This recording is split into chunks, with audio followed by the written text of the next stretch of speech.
Chapter 55-71. After another 15 minutes, Aunt Zhao stared at the small door of the bamboo garden that was so close yet so far away. Damn it! She couldn't retreat now. She seemed to be really trapped in this broken array. No, she couldn't be too nervous. Aunt Zhao took a deep breath and suddenly raised her arm. A long black staff suddenly appeared in her hand. She raised the staff and waved it in the air. Boom! A rebounding force caused her palms to feel slightly numb. Aunt Zhao took a few steps back in horror, and her face immediately turned pale. Bastard, do you dare to come out and fight? Aunt Zhao couldn't take it anymore and scolded. Under such circumstances, the only way to break this damned unknown formation was to get the person who set up the formation out and kill him in one strike. At the same time, Lady Mei, who was in a similar predicament, was in a much worse state than Aunt Zhao. Lady Mei's cultivation level was much lower than Aunt Zhao's. Because of the continuous use of her holy power was almost depleted. She panted heavily, her eyes darting back and forth in fear as she cursed, "Come out! Come out! Come out!" Whoosh whoosh whoosh whoosh. Hundreds and thousands of vines drilled out of the invisible air, piercing straight into her body. The thick vines made Lady Mei look like a clown. She jumped up and down and dodged left and right. Her face was filled with hatred and anger. Her lips were pale. Facial paralysis, I know it's you. I didn't expect you to be so cunning. You set up an array in the garden to trap us. You wretched villain. If you dare to cause my death here today, my master will not let you off. Lady Mei was shocked and panicked as she yelled out. My master is the silver envoy of the holy region. Do you dare to kill me? Do you know what the consequences are if you kill me? Boom! What responded to her was a huge, thick vine that ruthlessly slammed into her chest. Lady Mei was already at the end of her rope. After the last hit, her chest almost caved in. She spat out a mouthful of blood. She was flung backward and crashed heavily into the ground where the roots and vines intertwined. This time, she was in great pain. His entire body was riddled with holes by the iron thorns on the vines, and his body was hanging on the two vines, unable to be pulled out for a while. Ah! Ah! Ah! Ah! Lady Mei was shocked and scared. Her eyes were red as she looked around and screamed, "How dare you! Junior, how dare you! If you dare to kill me, my master will not let you go. Come out if you dare. Come out, you cowardly tortoise. You don't dare to see me." Ah! A vine that was as thick as an arm slammed into her face. The sharp pain in her cheeks woke her up, and she immediately screamed, let me go, Madame Mo. Madame Mo, I beg you, please let me go. In the future, I won't dare to come to your bamboo house to make trouble. I won't dare to. You're a magnanimous person. Forgive me for thinking wrongly. I beg you, please let me go. I, Lady Mei, will definitely repay your kindness in my next life. A cold figure suddenly appeared in the air. Lady Mei raised her head and looked at her. She froze and couldn't control the anger in her eyes. It was this facial paralysis. Damn woman, she dared to set up an array to harm people. Let's see how I'll kill her. I'll make sure she dies a horrible death. Chapter 55-72. Xiao Mu gazed coldly at her ugly face that was contorted in pain and indifferently spat out, so ugly. Lady Mei almost fainted from anger. She hated it when people called her ugly to her face. Although she wasn't beautiful, she was quite powerful. She had been in the holy region for so many years and was respected by the Silver Messenger. Now, this stoic man dared to humiliate her like this. The anger in Lady Mei's heart surged again and her entire face was distorted. Yet Xiao Mu merely glanced at her coldly before raising her hand. Green vines emerged from his fingertips and slithered towards Lady May like snakes. They pierced through Lady May's body. Ah! Lady May screamed tragically.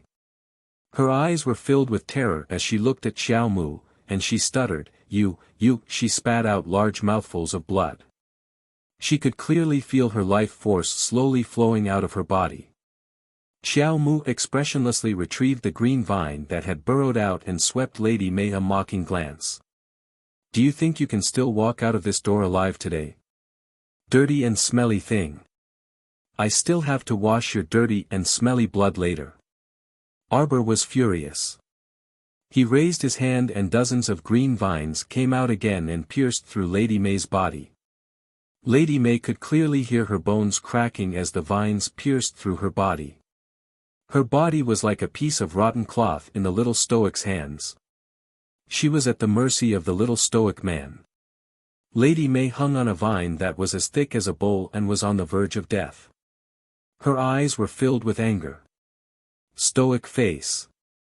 One day, you will pay the price for this. Lady May's spiritual consciousness suddenly came out of her conscious and turned into a gust of wind, rushing out of the array formation. At this critical moment, the spiritual sense body actually slowed down in midair. In the blink of an eye, Xiao Mu raised her hand, and countless streams of water enveloped that spiritual conscious avatar. Ah, ah, ah, ah. Lady May screamed again. Her eyes almost popped out as she stared in Arbor's direction. She screamed in horror, no, no. No. I admit defeat, I admit defeat, I admit defeat ah. A tearing pain rushed out from his consciousness. Lady May shook her head violently. To her horror, she realized that her conscious was disappearing bit by bit. Her inner world was also slowly disintegrating. The items in his inner world fell out with a crackling sound. Soon, about 10 cubic meters of things were piled up under the dense vegetation. Is it fun? Arbor asked coldly. I have nothing to do with you. You actually want to bring people to harm Jojo's Ren and the others just because of a little selfish desire and a little bit of jealousy. You heartless trash, what right do you have to cry and beg for mercy in front of me? Today, if Jojo wasn't strong enough to control everything, he would have died. The one who was squatting here, crying and screaming, was Jojo himself. Clearly, there was no enmity between them. In this world, there was too much hatred and hatred for no reason. Arbor glanced at Lady May coldly. The startled swan dagger slid out of his conscious and gave her a quick death. Lady May couldn't understand until she died. Didn't she come here with Aunt Zhao to get some benefits? How did she die on the spot? She widened her eyes in disbelief. Chapter 55-73. There was a hole in her throat, and something was gurgling out. Arbor glanced at her coldly, and raised his hand to touch the water droplet's head. Wash this place clean. She didn't want the courtyard to be ruined by these smelly bugs. Okay, okay. The water droplet jumped to the ground, and stretched out two bright little fists, shaking left and right. With a loud bang, a thick stream of water drilled out from the ground. Aunt Zhao turned her head abruptly, and her sharp eyes swept across the empty space in front of her. No, this feeling was very wrong. It was as if someone was standing in front of her. This feeling of reality made her heart tremble, and she angrily shouted, Die. She raised her hand, gathered the grand half-saint power in her body, and blasted to one side. Poof! A dark figure fell out like a kite with a broken string, and rolled heavily on the ground. After rolling a few times, it lay face down on the ground. Aunt Zhao was delighted, and could not help but laugh to the sky. Damn little bitch, how dare you trip me up? Don't you know who I am? The blow just now had merged too much of her power, and no one could withstand such a blow from her peak celestial venerable. Whether it was a human or a ghost, they all had to submit to her. Dong! Aunt Zhao's walking stick hit the ground hard. She took a few steps forward, and used the walking stick to flip the body of the person lying on the ground. When the person's face was revealed, Aunt Zhao could not help but exclaim, "Chen Zhongming? How could it be Chen Zhongming? She killed Chen Zhongming." Aunt Zhao's pupils suddenly shrank, and she turned her head to look vigilantly. She keenly felt that there seemed to be someone behind her left, but she could not see clearly with the naked eye. She would rather kill the wrong person than let one person go. Aunt Zhao once again used all her strength to throw out a palm, and struck out. At the same time, another figure flew up and rolled on the ground. Aunt Zhao panted heavily, and felt the saint power in her body flowing out very quickly. She suppressed the churning qi and blood in her chest, and stepped closer to the person who was sent flying by her for the second time. When the person turned over to look, he could no longer hold back the anger in his heart, and spat out a mouthful of blood. It was the cultivator who followed Chen Zhongming. Damn it! The owner of this house was teasing her like a cat playing with a mouse.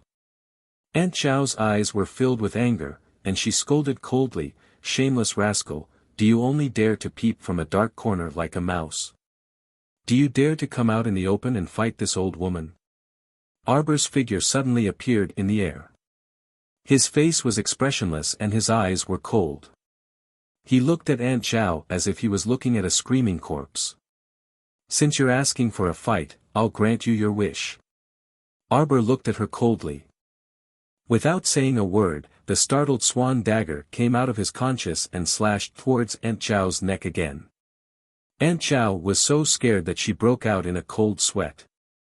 She didn't expect the young woman in front of her to have the temperament of immediately attacking after saying 3 sentences. She hurriedly created partial divine armor around her neck, but to her surprise, the dagger didn't stab at her neck. Instead, it pierced through her left leg. Aunt Zhao covered the wound on her left leg and roared angrily. However, she couldn't stand steadily and took a few steps back. You! Aunt Zhao's expression changed. If it was before, she wouldn't be afraid of this girl who had not even broken through the mystique venerable rank. Chapter 55-74. But she could clearly feel the danger. Aunt Zhao had used up too much of her holy power in the previous attacks and was now completely drained. It seemed that she was powerless to deal with this expressionless person in front of her. However, this old woman was never one to admit defeat so easily. Her snake-like gaze swept past Arbor. "Stupid girl, do you think you can trap me with this stupid array?" Arbor would not waste her breath on her.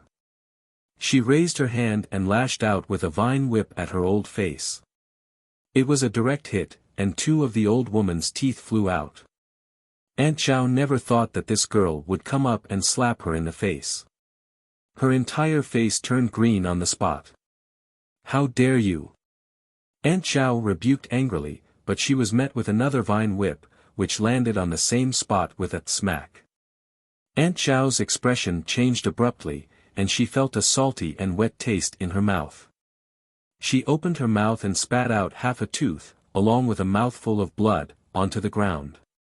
Aunt Zhao immediately pounced in Arbor's direction as if she had gone mad, throwing out a few punches in a disorderly manner. Her fierce eyes were filled with murderous intent, and she shouted incoherently, "Come out!" Bang! In the blink of an eye, a giant golden-brown dog jumped out from behind Aunt Zhao, and with a roar, rushed toward Arbor. Arbor raised her hand slightly, and the little white snake coiled around her wrist immediately scurried out. A giant snake shadow was cast in midair, and with a snap, it bit down. Aunt Zhao was dumbfounded. She never expected that such a young girl would have such a frightening giant snake by her side. As soon as the giant snake poked its head out, the heavy pressure suddenly enveloped her golden-brown giant dog, directly pressing it to the ground. It hugged its head and whimpered. By lying down, it happened to avoid the little white snake's huge mouth. With a "kacha" sound, he bit down and naturally missed. The giant snake circled in midair and turned around to hiss at the golden-brown dog. The other party lay on the ground and did not dare to move at all. It did not even dare to raise its head. In just a single exchange, it had completely submitted. Aunt Chow finally felt a little scared. Her old face was pale with fright. What was going on? Didn't Lady May say that these people were only from the lower realm? And they had only been here for a few days, and they hadn't even gained a foothold. Why was this little girl who didn't seem to have broken through to the transcendent realm so powerful? And she had a sacred beast snake with her. No wonder she was so fearless. It made sense. A sacred beast could deal with more than a dozen people who had just entered the immortal supremacy realm. Although she had reached the peak of the supremacy realm, she had yet to enter of the supremacy realm. In front of this sacred beast, she was already struggling to hold on with just her strength alone. Moreover, she was currently in a situation where she had lost most of her strength and cultivation. There was simply no way to resist. Arbor glanced at her coldly. Aunt Chow clutched her chest and coughed loudly. She said incoherently, "Little friend, we don't have any great grudges. Today, this old woman was too reckless. I trespassed into your courtyard. I can compensate you slightly. I just hope that you can let me live on account of how difficult it is to cultivate." Arbor didn't like people like this the most. He was a god, and he was also a ghost. He said one thing in front of others and another behind their backs. Chapter 55-75. This kind of person usually only knew how to put on airs and put on the airs of an upper realm cultivator. Once they lost a fight, they would immediately beg others to let them go. Did they have any backbone at all? If they knew that they would lose, wouldn't it be better if they had a better attitude before? Arbor waved her hand and let the white snake deal with the woman who was at the end of her rope. She assisted from the side, using the time delay formation to make the woman reveal a flaw.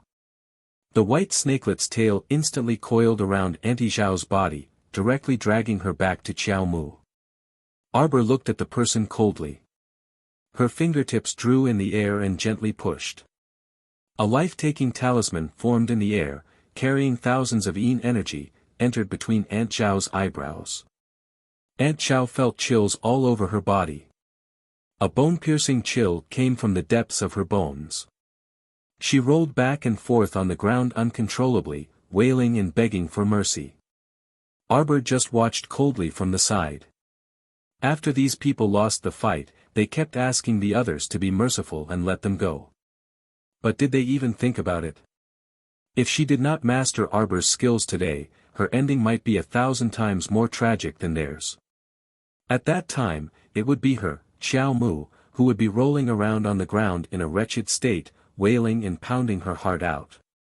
Arbor turned around coldly and ordered the water baby to clean up the ground. After returning to the galaxy, Mo Yen, who had finished copying the little emperor's words, came up and hugged the cold little wood into her arms. "Jojo, you're cold all over. Let me warm you up." Arbor did not push him away. Instead, she reached out and hugged his narrow waist. They cried and begged for mercy, but I turned a blind eye. I'm not a bad person. How could that be? Mo Yen quickly hugged her waist and looked at her with her head tilted. Jojo knows the answer in his heart. If we don't fight back as soon as possible and kill them in one blow, we'll be the ones who will suffer. We're the unlucky ones. Jojo nodded, but there was a hint of displeasure on his face. It's been a long time since I've encountered something like this. They had only been in the sanctuary for a few days, yet someone had already set their sights on them, and even wanted to snatch Jojo's lotus. These people really deserve to die. Arbor said coldly, "Tomorrow, we'll show everyone in the sanctuary a good show." On the second day, the double row of bamboo buildings became the focus of the entire sacred region. Several earth spikes were erected in front of the bamboo building. There was a person hanging from each spike. Some were completely unrecognizable, some were riddled with holes, and some had even turned into a pile of mush. Many Xiuzha were watching from afar in horror. Many people exchanged information with each other, trying to find out what was going on. This family is really generous. Killing the chicken to warn the monkey. A middle-aged practitioner around 40 years old smiled coldly. You're so arrogant when you've just arrived at the sanctuary. I can't stand it. Hey, that's Aunt Zhao. I heard that Aunt Zhao's cultivation base has reached the peak of the immortal sovereign realm. She's only one step away from breaking through. My God, why does Aunt Zhao look so miserable? There's not a single piece of unharmed flesh on her body. Who killed her? This family is too cruel. I see that they're all young, and they even have children. How can they be so unreasonable and cruel? This family is not to be trifled with. Who knows? Chapter 55-76. They have just arrived, yet they are already so high profile, they will offend many people. A few practitioners disappeared into the crowd with gloomy expressions. Another day passed, and there were a few more spikes at the entrance of the bamboo building, and a few more corpses. In order not to affect everyone's appetite, Arbor's group went in and out of the bamboo building through the back door. The first tower of the sacred galaxy also opened smoothly. The price was clearly marked, and the amount of materials could be exchanged for food, bamboo, and talismans. Thinking about it, her little cauldron would be in luck for a period of time. On the first day of business, the first tower of the sacred galaxy was very popular. The dean of the sacred academy was very supportive, and bought a few bamboo talismans in one go. He organized a group of people and went back to build the junior branch and the youth branch. The others were originally in a wait-and-see mode, but after seeing that the junior branch was built smoothly, no one could sit still anymore.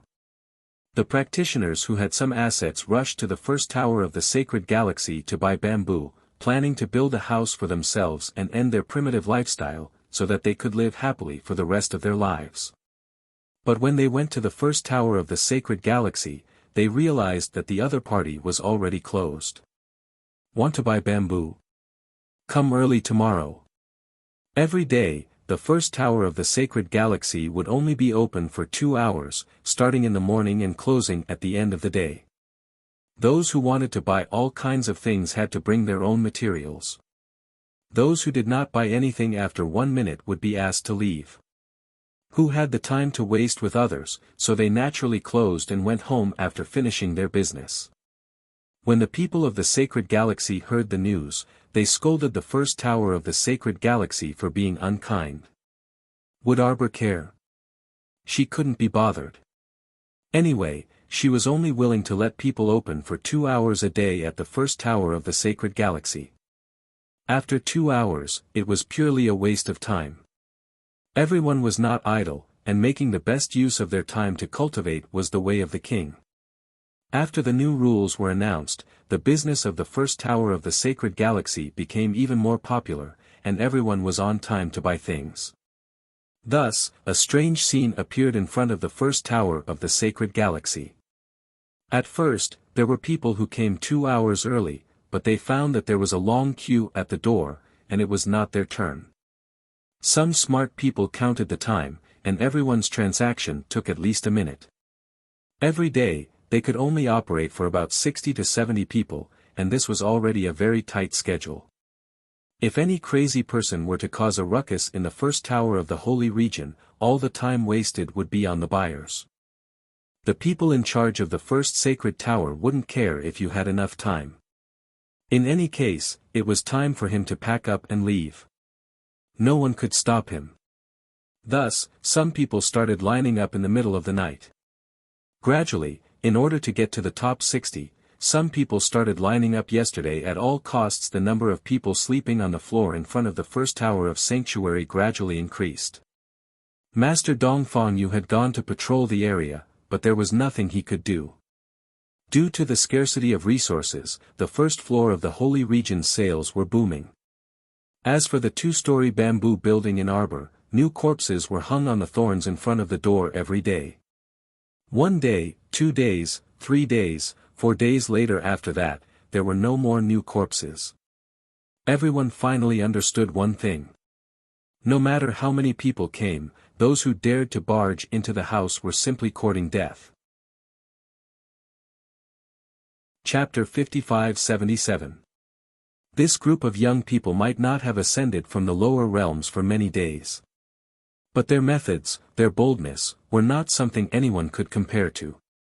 All those who tried to break into their homes and plunder the resources in their hands would die in strange ways. Someone found that the corpses hanging at the door of this family all died in different ways, but they all died in horrible ways. The Nine Palaces death formation was not a joke. It really had countless ways to die for the intruders to enjoy. Starting from the 5th day, no one dared to foolishly barge into the little bamboo house anymore.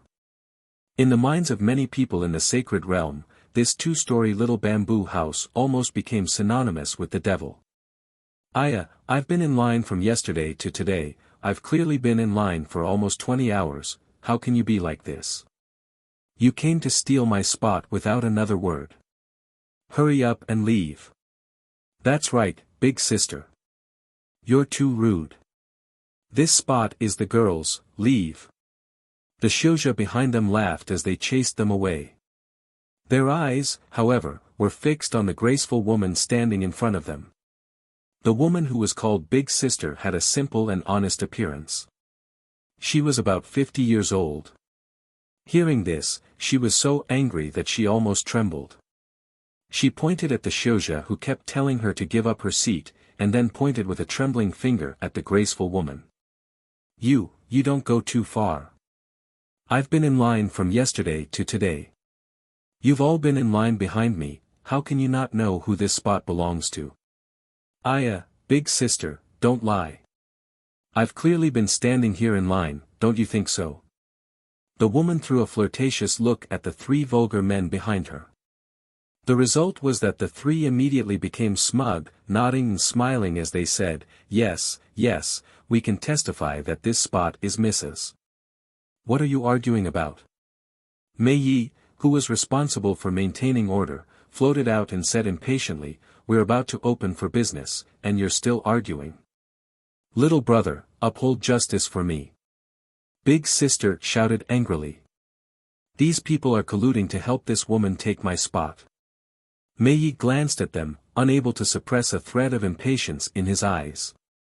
They would come a few minutes earlier to open the shop before 7 o'clock.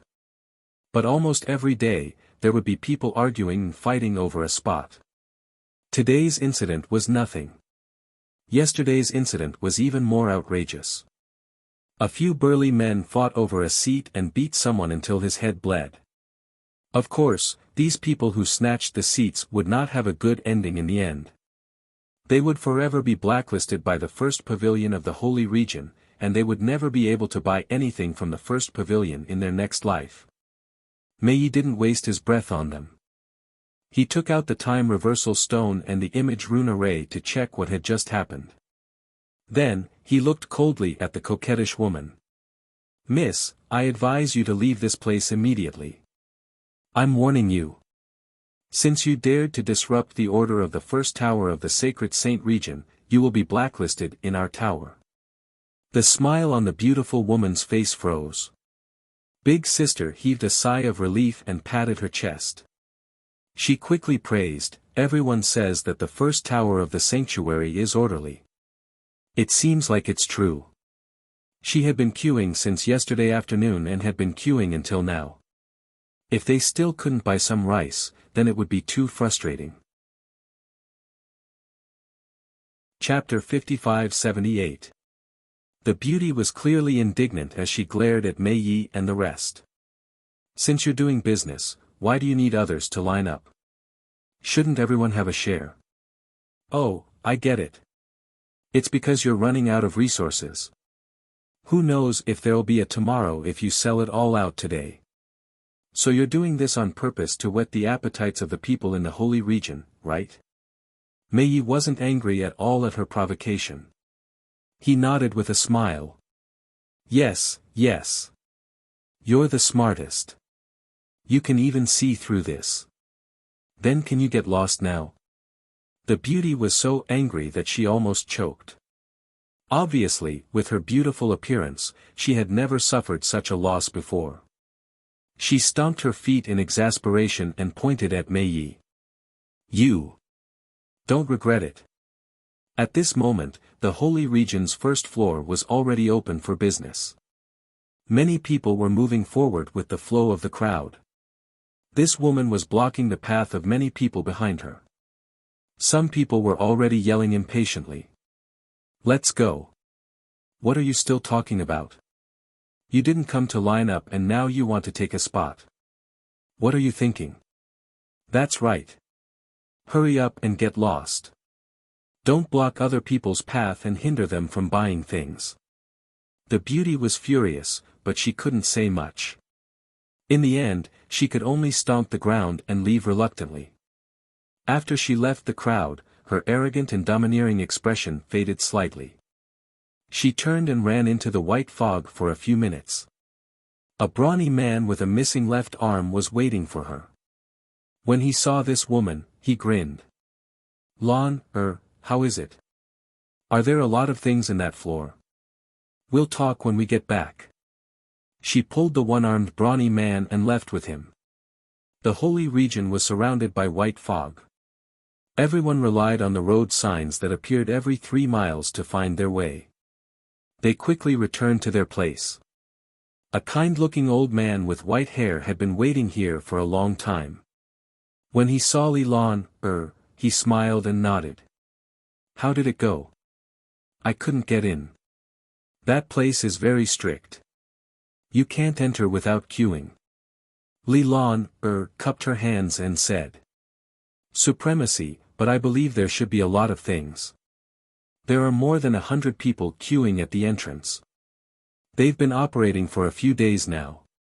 They've let in more than 100 people every time and sold so many things. Clearly, these people have more resources in their hands. Yes. The one-armed man chimed in and turned to look at the silent man. The dog knows how to scheme. He knows how to seek advantages and avoid disadvantages. He knows how to prioritize. Why don't you tell me? Zhao Guzi raised his pair of gloomy eyes, squatted on the ground and took a deep breath. Didn't you notice that there has been no movement from the bamboo house where they live for several days? Everyone was silent for a moment.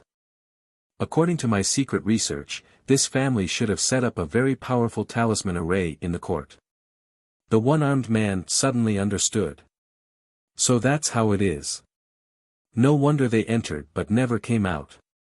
It turns out that these young people who have just ascended to the sanctuary are so vicious. Just by looking at them, I really can't tell.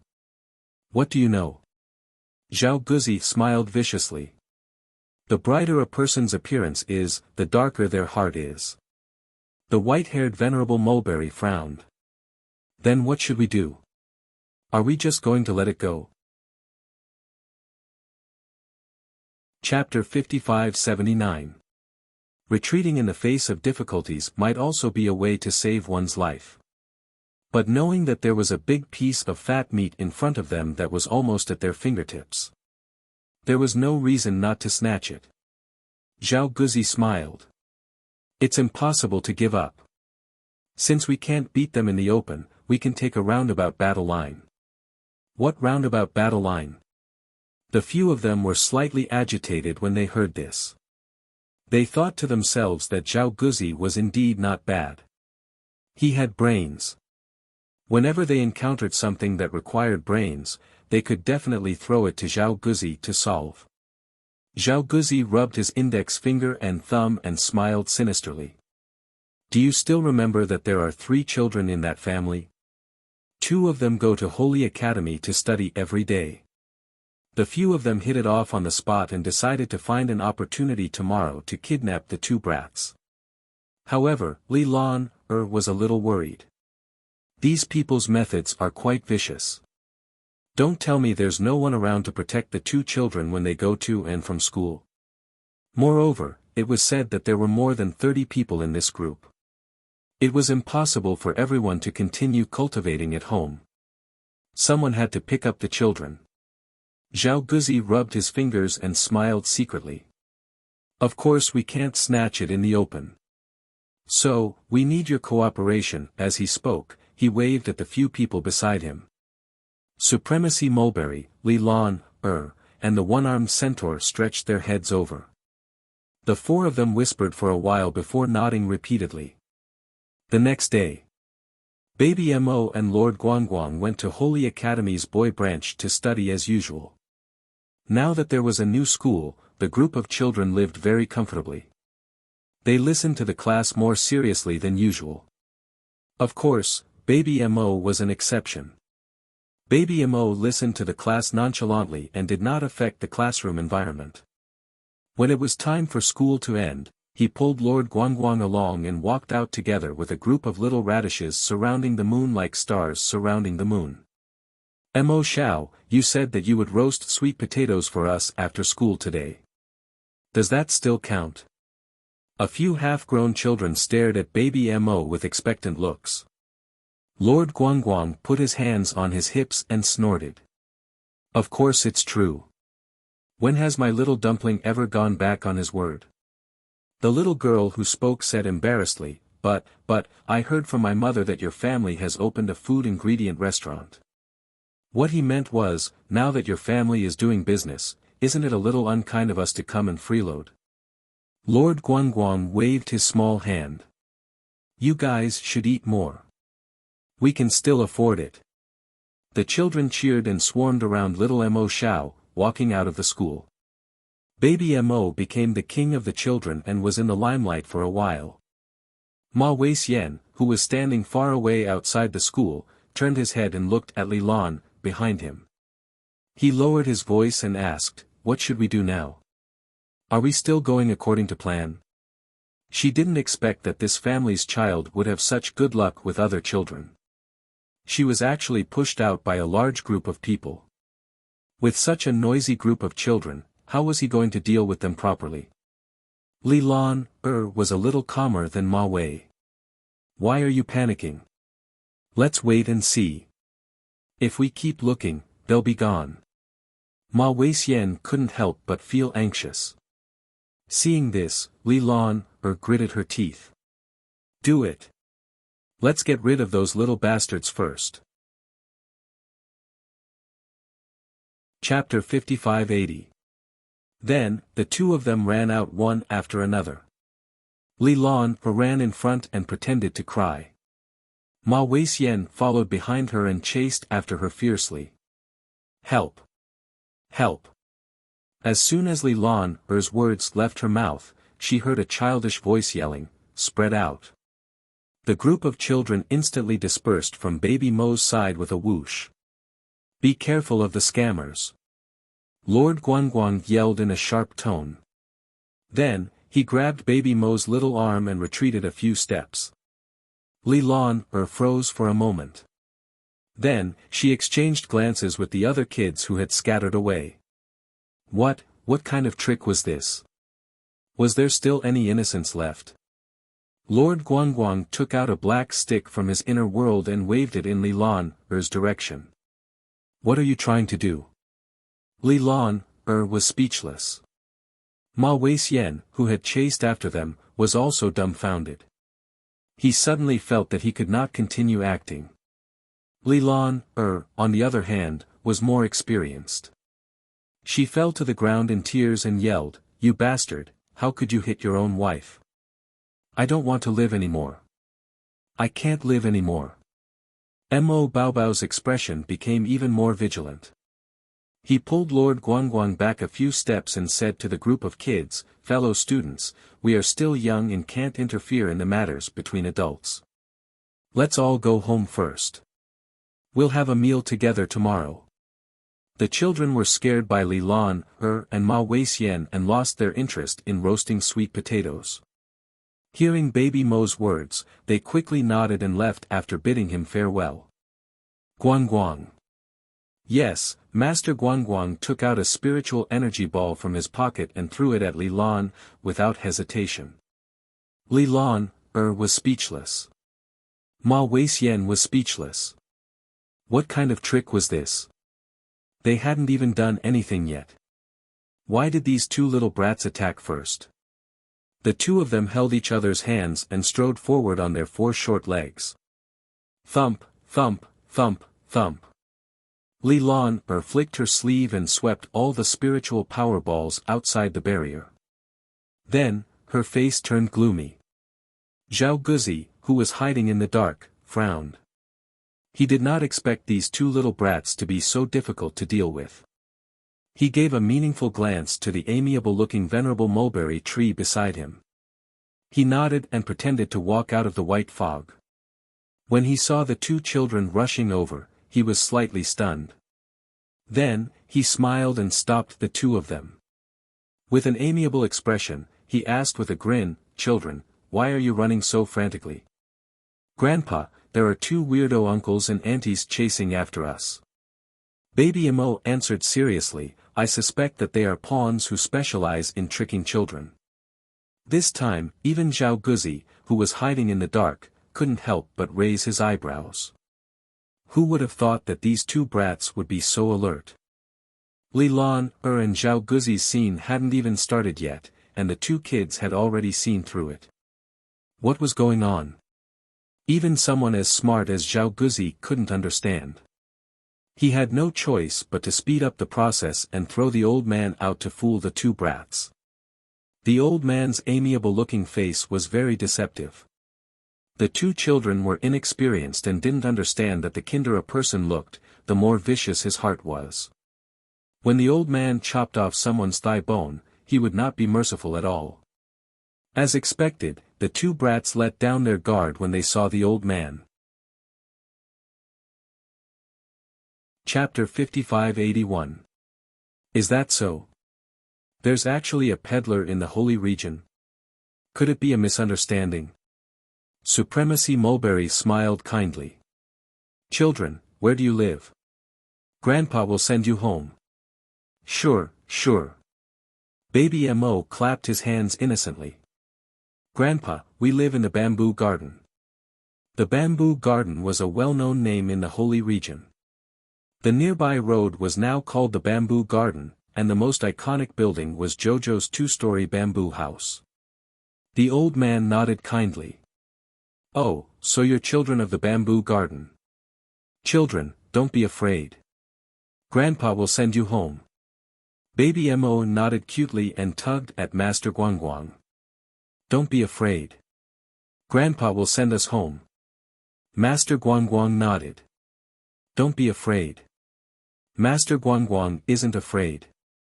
Supremacy Mulberry heaved a sigh of relief as the huge rock in his heart was finally lifted. He heaved a sigh of relief. When he saw how the two brats dealt with Ma Weixian and Li Lan, he thought that they would be very difficult to deal with. But now, it seemed that they were just slightly smarter than the average child. Supremacy Mulberry chuckled as he reached out to hold Baby Mo's hand.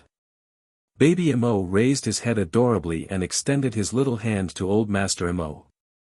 The instant Supremacy Mulberry held his hand, he felt as though the child had stuffed something into his palm. Round, round, round. Alarm bells rang in his mind as he lowered his head to take a look. It was a round, pitch-black, golden ball of holy power. Baby Mo giggled and pulled Master Guangguang to run outside. As he ran, he waved defensive talismans and called out in his childish voice, "Explode!" Boom! A huge explosion shook the entire holy region. Supremacy Mulberry was miserably sent flying by a strong gust of wind and fell heavily to the ground. When he fell to the ground, his mind was still in a daze. A sentence kept replaying in his mind: he was beaten up by a child. He was beaten up by a 5- or 6-year-old brat. Ah!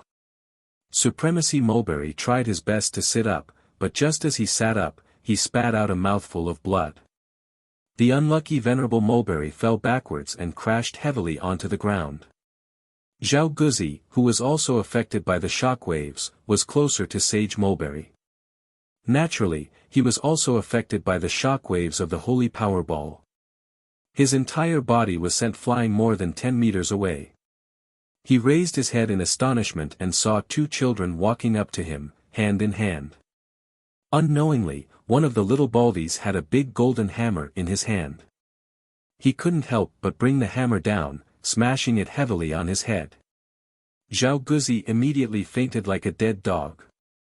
Li Lan, and Ma Weixian were both startled. They looked at the child as if they were looking at a ghost. At this moment, the two of them had an unusual tacit understanding. They turned around and quickly retreated into the white fog. However, at that moment, Lord Guangguang shouted, "Little wonton, come out." After a furious roar, Li Lan, and Ma Weixian fainted before they could see anything clearly. A huge crimson claw suddenly slammed on the ground, dispersing the thick fog in front of them. Baby Mo's phoenix eyes shone brightly as he walked forward with his hands behind his back with a smile on his face. He walked around the four injured, unconscious, and battered adults. Chapter 5582. Among the four of them, only Supremacy Mulberry was still conscious. However, at this moment, he really wished that he could be like the other three idiotic teammates and just faint together. Little wonton. Baby Mo waved his hand. The six-legged, four-winged, fiery beast shrunk to the size of a dog and pounced into the child's hand. Supremacy Mulberry felt that he should die first. This child actually had a holy power ball in his hand. Not only that, the shrunken beast also looked extraordinary. Could it be a divine beast? He didn't dare to think further. Zhao Guzi was really courting death. It was fine if he wanted to die, but he just had to drag them down with him. Now, not only did he fail to kidnap them, he was also knocked out by this child. Supremacy Mulberry didn't know how to ease the current situation. He lay on the ground, his entire body aching. He had been sent flying by the holy power ball at close range, and the impact had been great. He knew that his injuries were very serious, and he urgently needed to find a quiet place to treat them. But that kid who was holding the golden hammer, what was he trying to do? Grandpa, do you think we're all idiots? Your acting was so fake and obvious. You suddenly appeared in front of us and said that you wanted to send us home. Even a 3-year-old child wouldn't fall for your trick. Venerable Mulberry gritted his teeth and thought to himself, only you two devilish children didn't fall for his trick. His benevolent face is actually very deceptive, and he has deceived many people before. When you saw us, your eyes kept darting around as if you were a thief. Who would believe you? Lord Guangguang snorted. You don't even know how to do something bad. And here I thought you had some clever trick up your sleeve. Turns out you just wanted to kidnap us in exchange for resources. So stupid. Isn't that right? The stupidest ones are the one-armed man and that old auntie. Anyone with a discerning eye can tell that you two aren't husband and wife. Why are you still pretending to be an old couple? So stupid. You don't even know how to act properly and be a little more professional. You were seen through with a single glance. What a joke. Venerable Mulberry felt his throat turn dry and he couldn't say a single word as the two little brats in front of him echoed each other's words. He spat out a mouthful of blood and closed his eyes, pretending to pass out. Baby Mo looked at him expressionlessly and suddenly turned to give Sir Guangguang a look. Lord Guangguang nodded and swung his hammer down fiercely, directly hammering the old man. The old man let out a strange cry of pain and sat up straight. Out of reflex his movements were very strange and funny. He straightened his two hands and sat up straight. There was even a hint of pain on his face. Mo Bao Bao blinked and said, Grandpa, your acting skills are so lame. A normal person's breathing rate after fainting is completely different from when they are awake. You pretended to faint in order to avoid responsibility. Do you think you can just pretend to faint? Sovereign Mulberry's complexion paled. He felt as if something bad was about to happen. He hurriedly begged for mercy, Little Master, please spare me. This little ancestor, we didn't know that such a noble person had arrived and offended you. Please let us off on the account that this is our first offense. They had intended to kidnap him, but they didn't succeed at all. They didn't even touch a single hair on his body, and the mission was declared a failure. Chapter 5583. Supremacy Mulberry thought that a child would be a child after all and would definitely be soft-hearted. As long as he tried to curry favor and say a few nice words, the other party would definitely let him go. However, he didn't expect that baby Mo wasn't a child who followed the routine. The two dragged them to the front of the first tower of the holy region and tied them up with a few earth spikes. Can you tie them up? If not, let's reinforce a wooden cage for them. The two children discussed as they worked. After tying up Ma Weixian and the other three, they set up several wooden cages and added binding talisman arrays to trap them. It shouldn't be a problem to trap them until tomorrow, right? Definitely not a problem. Lord Guangguang patted his chest and giggled. Little dumpling, what do you want to do now? Baby Mo blinked. Call mommy over. Why are you calling stoic face mother? Are you stupid? Call mommy over to rob us. Baby Mo expressionlessly said, think about it, these people actually thought of kidnapping us to threaten mommy. Then we must give them something in return. Right. I heard stoic face mother say that it's impolite not to reciprocate. Mo Bao grinned. Holding Lord Guangguang's hand, he swaggered back home. Reverend Mulberry felt tears welling up in his eyes as he shouted from behind, Child, come back, child. Let's talk things over. What's there to talk about? Baby Mo turned his little head and shouted at them from a distance. Child, don't you just want something? I'll give you everything. Supremacy Mulberry hastily called out to them with an expression of a wise man submitting to circumstances. Let me go first, and I can give you everything in my inner world. Baby Mo pulled Lord Guangguang back and expressionlessly looked at him through several layers of binding talisman arrays. Then he shook his head. You're coaxing me. Supremacy Mulberry, he really wanted to slap these two brats to death, especially the one who just spoke. They were especially hateful. They wouldn't listen to soft words and wouldn't listen to harsh words. They were truly stinky brats who couldn't be persuaded by force or persuasion. This old man is already so old, how could I trick you two dolls? Hee hee. Baby Mo laughed coldly. Lord Guangguang was used to imitating his little master's way of doing things. Hearing this, he also let out a cold laugh. Then take out the valuables from your inner world first, Baby Mo said. Supremacy Mulberry was speechless. But what if I take it out first and you two don't let me go? Then you can only endure it, Baby Mo said firmly. Supremacy Mulberry thought, why does this sound a little unreliable? There is only one chance in front of you. Try it or not, it's up to you. Venerable Mulberry Tree endured the pain and took out a great eastern pearl from his inner world and threw it out with a wave of his hand. The instant the item passed through the barrier, Supremacy Mulberry also tried to break out of the encirclement. Unfortunately, he slammed into the barrier and was completely useless. Baby Mo's little stoic face was cold as he held the eastern pearl in his hand and harumphed. You want to bribe this baby with this lousy thing? What kind of dream are you having? Guangguang. I know. Little dumpling, let's go and ignore this stinky old grandpa. Even a lousy pearl is worth showing off. There's definitely nothing good in his inner world. Forget it, let's inform the stoic woman to come collect the goods. Chapter 5584. Come back. Supremacy Mulberry was about to explode from anger. He tried to negotiate with the two children. How about this old man will give you another treasure. After you take it, you must let me out, alright?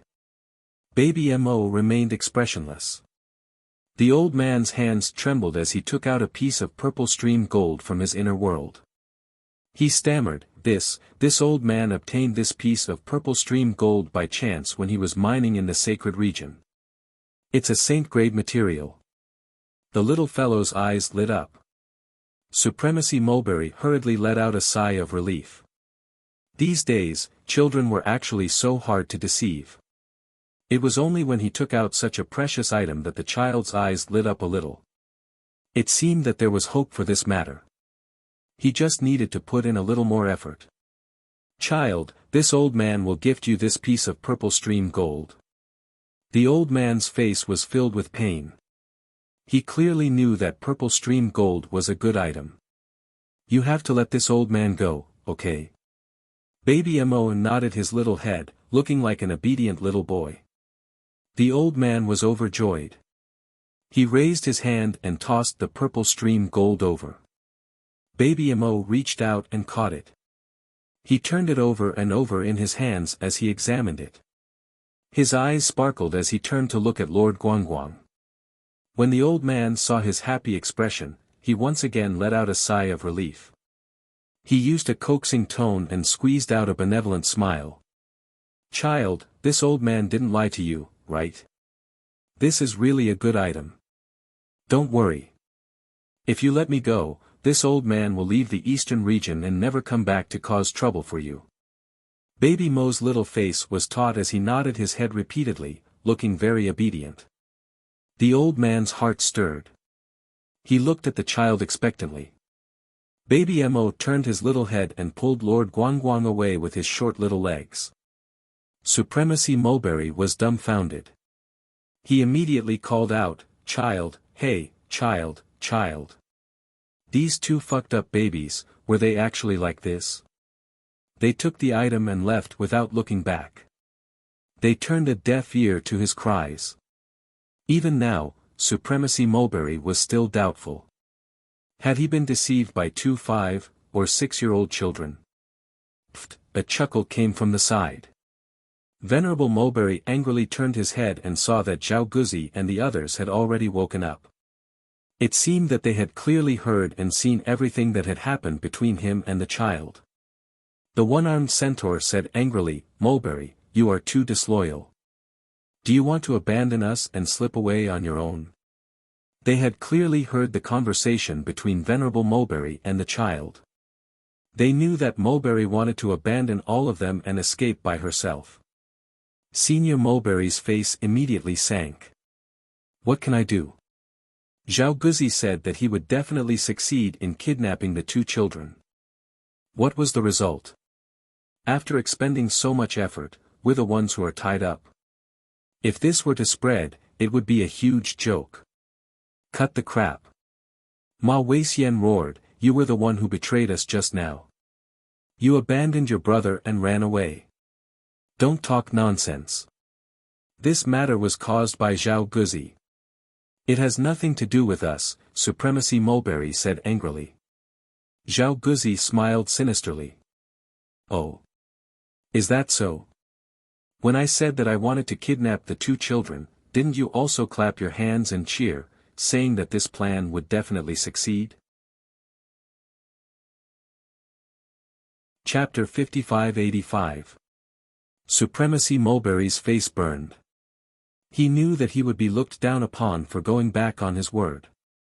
But what could he have done just now? At that critical moment, he could only think of saving himself first. Was it so ridiculous to have such a thought? If it were the 3 of them, would they foolishly talk about the righteousness of the pugilistic world and not take advantage of such a good opportunity to leave? Ha, what brotherly love! They made it sound so extravagant, but it couldn't hide the fact that each of them would flee in the face of disaster. Guzi Zhao was thinking of us brothers, Ma Weixian said angrily. Enough, what's there to argue about? Li Lan, was furious. We're all tied up here anyway, so we can't leave any time soon. What's the point of arguing? The few of them fell silent, their faces revealing bitter expressions. They really poked a hornet's nest this time. They didn't expect that their group of 4 adults would have such a miserable ending when they tried to catch 2 5- or 6-year-old brats. Not only did they fail to catch the culprits, but they also lost their entire group here. However, Li Lan thought further than them. She couldn't help but shudder violently when she recalled the adults' ruthless methods. Here's the author. Arbor was currently tilting his head and carefully listening to A.O. Ye's marvelous report. He listened with great interest. His son was really promising. He was knowledgeable, intelligent, and very attentive, just like Sir Jojo. Mo Lien was used to reading his wife's expression. Seeing this, he quickly teased with a smile, "Our son is really like my wife. He's smart and quick-witted, very intelligent." Seeing this, he immediately became vigilant. "My heavens, this really is my wife's son. He's carved from the same mold as my wife." Sitting on the side, Ma Yichen tilted the teacup in her hand. Duan Yu also choked, but he didn't say anything. They had long gotten used to Mo Lien, this guy's shamelessness. Sir Jojo nodded in satisfaction. A.O. Yi quickly lowered his head and coughed to cover his smile. She expressionlessly said, "So my son will be back soon?" "Yes, master." "Stay up late," coughed again. She then heard baby Mo's childish voice from outside the courtyard, "Mother, I'm back." Jojo responded. She saw her son cross the threshold and run all the way in. He jumped into her arms and rubbed against her softly. "Mother, Xiao Tuanzi has gained a lot today." "Is that so?" Jojo pretended that he hadn't heard Stay Up Late's report and put on a surprised expression.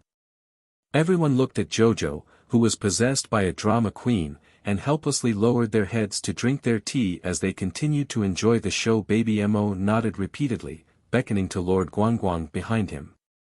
Go on, go on." Lord Guangguang hurriedly reported everything that had happened along the way, no matter how big or small. Then he said, "Stoic face mother, we've tied up those 4 bad guys at the entrance of the first tower of the sanctuary. If you have time tomorrow, you can go and receive it." Everyone was well aware of what they were going to accept. They were going to accept compensation. Arbor nodded and wasn't stingy with his praise. "You all did very well today.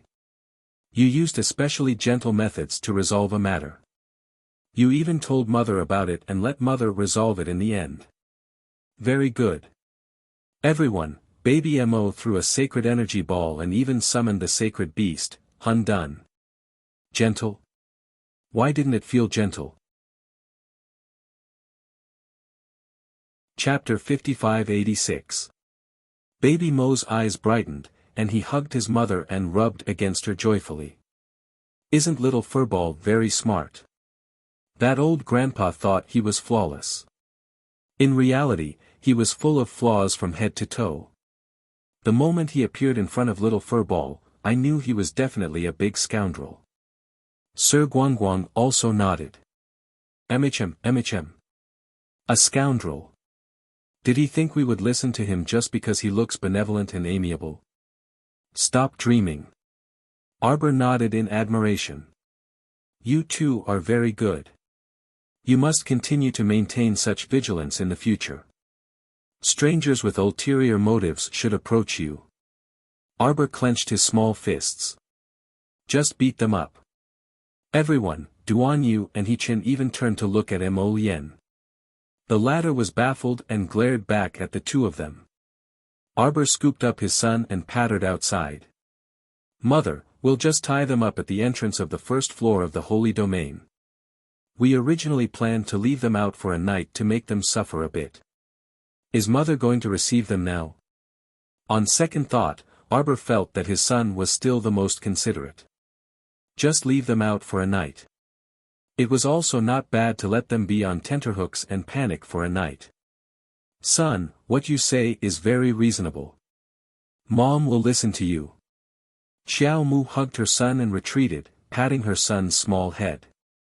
Baby Mo kissed his mother's cheek with a smack, eliciting an angry glare from his father. Little Furball pretended not to see his father's angry glare and turned his head away. "Mother, let's go eat." Arbor nodded and carried his son downstairs. Son, you performed very well today. What do you want to eat? As long as it's from mother, this child likes to eat anything. Hu Jinchen gave Mo Lien a meaningful look, which directly made the latter's hair stand on end.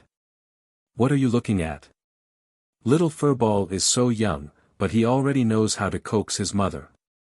He's just like you. Right. Duan Yu immediately nodded. Back then, he also coaxed Jojo away like this. Just looking at him makes me angry. Let's go. Everyone went out one after another, leaving Mo Lien behind.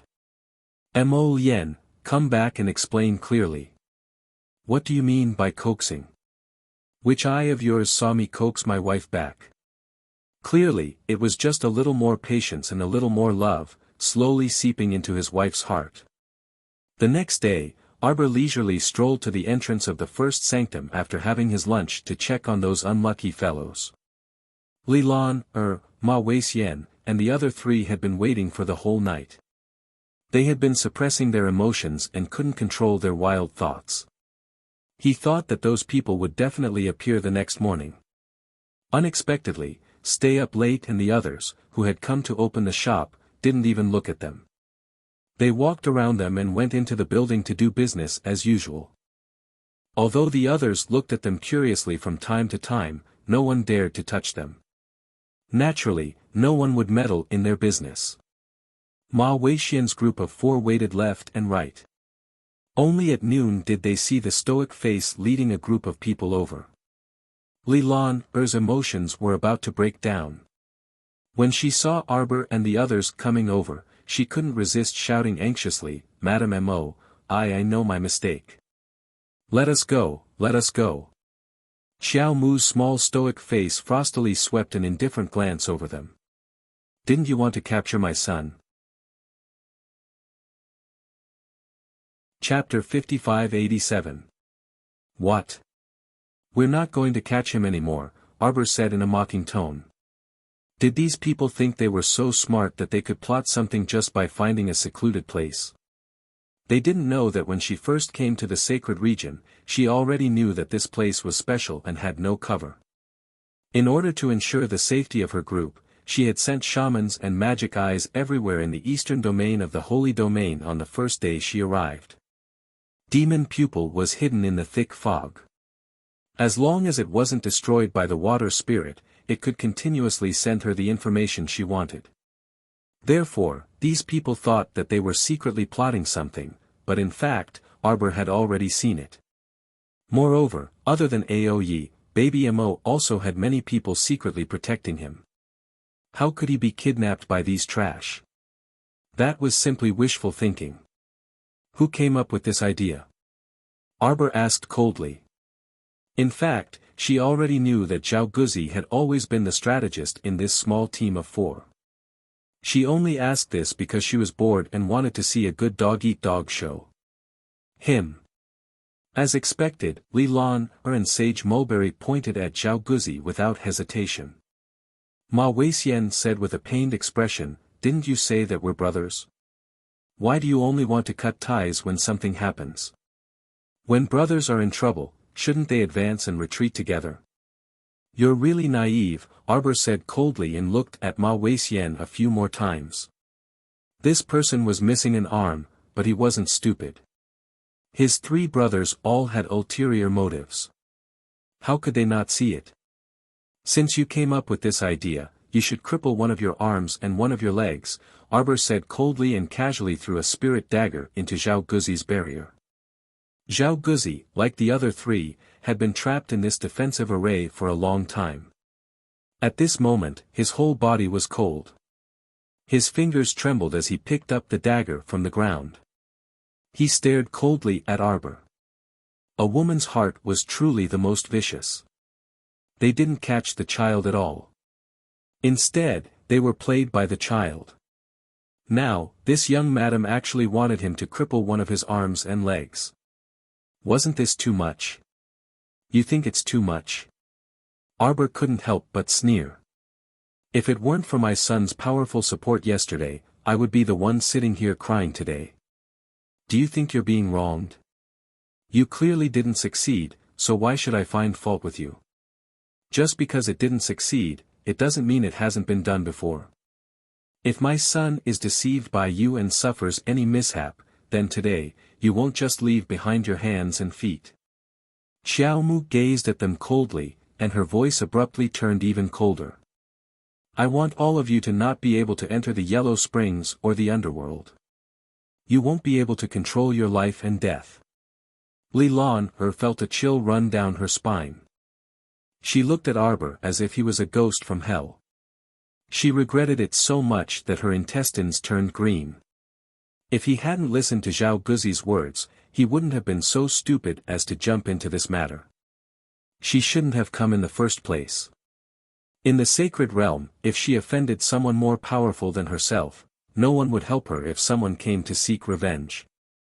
Very few people were able to make friends in the sacred region. Most of them lived their lives alone.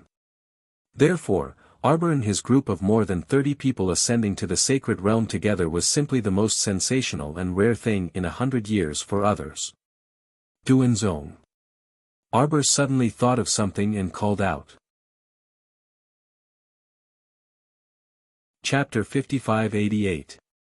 A middle-aged man hurriedly jogged over from the crowd behind and asked with a drooling expression, Dun Jizu is here, Dun Jizu is here.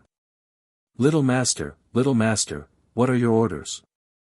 Venerable Peach Blossom stood beside Mo Lien and raised his hand to cover his eyes, looking as if he could not bear to watch. Little Taisui could not help but scold, Dun Jizu, look at what you've become. A wretched old face with a puppy's expression asking for a bone. What an eyesore. In any case, Dun Jizu used to be the tower guardian of the Tower of Punishment. How did he become such a dog now? Dun Jizu turned his head and glared at little Taisui. If it weren't for you, would I be in this state today? What's wrong with me? Is this wretched appearance me? It's all because of that Gung Pengcheng's wretched appearance. Do you think I want this? Little Taisui was rendered speechless by the barrage of attacks. Mo Lien could not help but want to laugh. She reached out and patted the gloomy little Taisui's head. Little Taisui was instantly enraged. Because of his short stature, he was always patted on the head by others. It was infuriating. Brother Dun Jizu. Dao Wuji crossed his arms and looked at him with a smile. From what I see, if Manor Lord Gung was still alive, he would definitely not show such a wretched face. Whether one was handsome or not depended on the person. Dun Jizu was so angry that he ignored them and kept asking Jojo, Master, did you find me a good-looking body? Arbor nodded and pointed at the 4 people in front of him. Dun Jizu immediately exclaimed, them. His voice sounded like a dying duck. Lord Jojo frowned unhappily. Are you not satisfied with any of these 4 people? Master, look at the 4 of them. Which one of them meets my requirements? His master was expressionless. Your requirements are too high. You despise the dozen or so people I found for you previously because their cultivation levels were too low. Any one of the 4 today has a cultivation level above Mystique Venerable Realm. What else do you dislike? Master. Dun Jizu quickly brainwashed his troublesome little master. Look. That old man is so old. How can he do it? The one with only 1 arm. Master, you wouldn't want me to have an incomplete body, would you? Arbor continued to be expressionless. Isn't that Zhao Guzi over there pretty good? His body is healthy, he doesn't lack any arms or legs, and his cultivation is decent as well. He completely meets your requirements. If you're satisfied, then I won't let him harm himself. No. Dun Zhen immediately cried out in horror. Absolutely not, Master. He's too ugly. Everyone held back their laughter as the corners of their mouths twitched. The little master was furious. What kind of person are you looking for? Dun Zhen pointed behind her. Arbor turned his head and glanced at the group of pretty boys led by Mo Lien. Their eyes were filled with innocence. Jojo was furious. You've been in the sanctuary for so many days. Other than Master Dongfang and Master Bei, have you found anyone worth looking at? All of them are ugly. You're not good at this and that, and you're picking all of them. Are you trying to anger me to death? Master, calm down. Dungeon sobbed, which made the group of pretty boys behind her laugh to death. This person was actually imitating Qiuqiu's tone and acting cute. However, his old Gung Pengcheng face was a little scary when he acted cute. Arbor glanced at him and pointed at Li Lan, who looked inexplicably frightened. This one is quite pretty. Chapter 5589. Sovereign Peach Blossom couldn't hold it in and burst out laughing on the spot. The background music behind this laugh turned into laughter. Arbor glared at them angrily. What are you laughing at? Wasn't she pretty good? She completely met the requirements of the plant. Her face was beautiful, and her figure was curvaceous. Gung Pengcheng's eyes widened in horror, and the muscles on his aged face started trembling lightly in front of Qiao Mu. He suddenly jumped back a step and covered his chest with his hands. His face looked like he would rather die than submit. He screamed in shock, "Ma master, TT that mo xing brew. That mouthful of vegetable cold liangzi ah." He was so shocked that the tone of his voice changed. Even his pronunciation was wrong. Everyone couldn't help but twitch their lips. Arbor said expressionlessly, "Don't you like beauty?" I'm a man." Dun Zhuang covered his chest with his hands. He widened his eyes and looked like he would rather die than submit. My innocence is not allowed to be tarnished." Whimsical, Master was really whimsical. He actually wanted to provide him with a female body. How could he allow that? Everyone was speechless. Arbor couldn't help but twitch the corner of his mouth. He waved at him with a headache. Okay, you can leave." Dun Zhu hurriedly slipped away. Yen ran to Ma Shichen's side and hugged his arm. "Ma master, are you crazy?" Little Tai Sui took a glance at the two of them, and its eyes suddenly lit up as it teased, "Not bad. I think your little Master Silver has good taste. Are you instigating me?" Tun Tun stuttered again, glaring angrily at the little Tai Sui before furtively peeking at Xiao Mu standing over there. He was only afraid that his little master would lose his mind and be slandered by the little Tai Sui, which would destroy his happy life in the future. Isn't that so? Little Tai Sui glanced at the two of them leisurely. Venerable Peach Blossom expressionlessly stood next to Mo Lian and Duanyu, one arm firmly held by Duanjia. From what I can see, back when we were in the tower, I already felt that the relationship between the two of you wasn't quite right. Mo Lian and Duanyu both twitched their mouths at the same time. They suddenly felt that they were standing a bit too close, so the two of them tacitly moved away from each other. Little Tai Sui continued to expose, at that time, in order to let you out, Dun Zhuang was even willing to risk his life. Speaking of which, it was true love. That's right. True love is nothing more than that.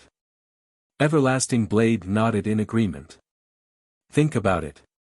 If Dun Zhuang becomes a woman, won't the two of you be together forever? Little Tai Sui couldn't help but shudder at this point. Dun Zhuang immediately let go of He Chen's hand, and He Chen quickly ran to Feng Changqing and his brother's side, standing 18 feet away from Dun Zhuang. "I don't like men," Venerable Peach Blossom said immediately. I know. Infinite Blade laughed out loud. Isn't he talking about turning into a woman? Dun Zong.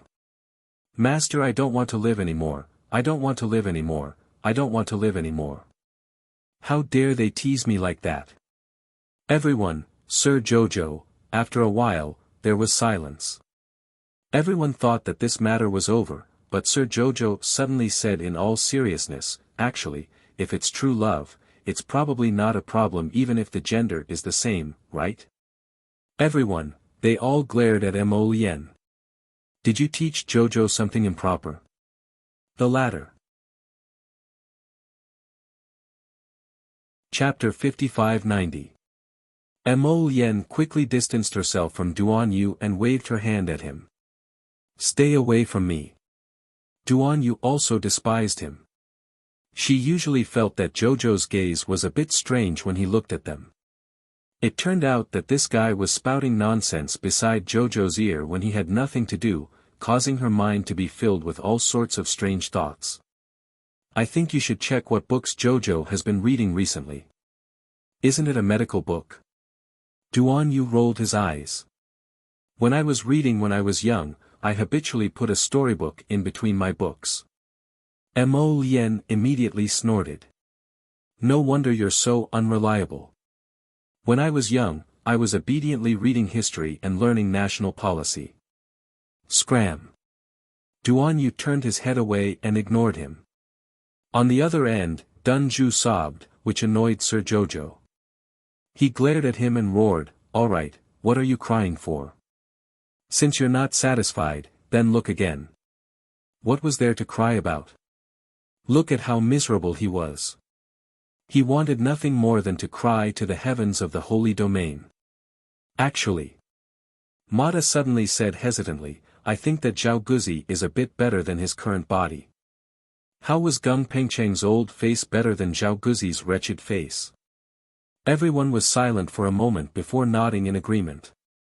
Zhao Guzi's body had broken through to mystique venerable realm after all. Although his looks were passable, he was honestly a bit better than the wretched Gung Pengcheng. Dun Zhu widened his eyes and frantically shook his head. No. Master, you promised me, sob sob sob. All right. Sir Jojo was a bit impatient. I'll look for you next time. Dun Zhu whispered, actually, it's not like I don't have a choice. Master, the body you preserved in the ice coffin is not bad. Fuck, Dun Zhu really dared to dream. Everyone looked at Dun Zhu sympathetically. Sure enough, Jojo roared at him, shut up. An ominous glint flashed in his eyes, and he chased after him, wanting to beat him up. Dunjing was frightened and subconsciously ran towards Venerable Peach Blossom. The corner of Feng Zhangqing's mouth twitched. He hurriedly raised his hand to stop Arbor, who was running over, and comforted him, okay, don't be fooled by Dun Zong's age. He is old but not wise. He's just spouting nonsense. Don't hit him. Feng Zhangfei also nodded. That's right. The more you fight, the more stupid you become. All of them glared angrily at him. The Venerable Peach Blossom God raised his hand and patted Dun Zong's head. He muttered softly, you dare to think about the body of that Qin. Don't you feel disgusted? Besides, Jojo had always been a stubborn and soft-hearted little thing.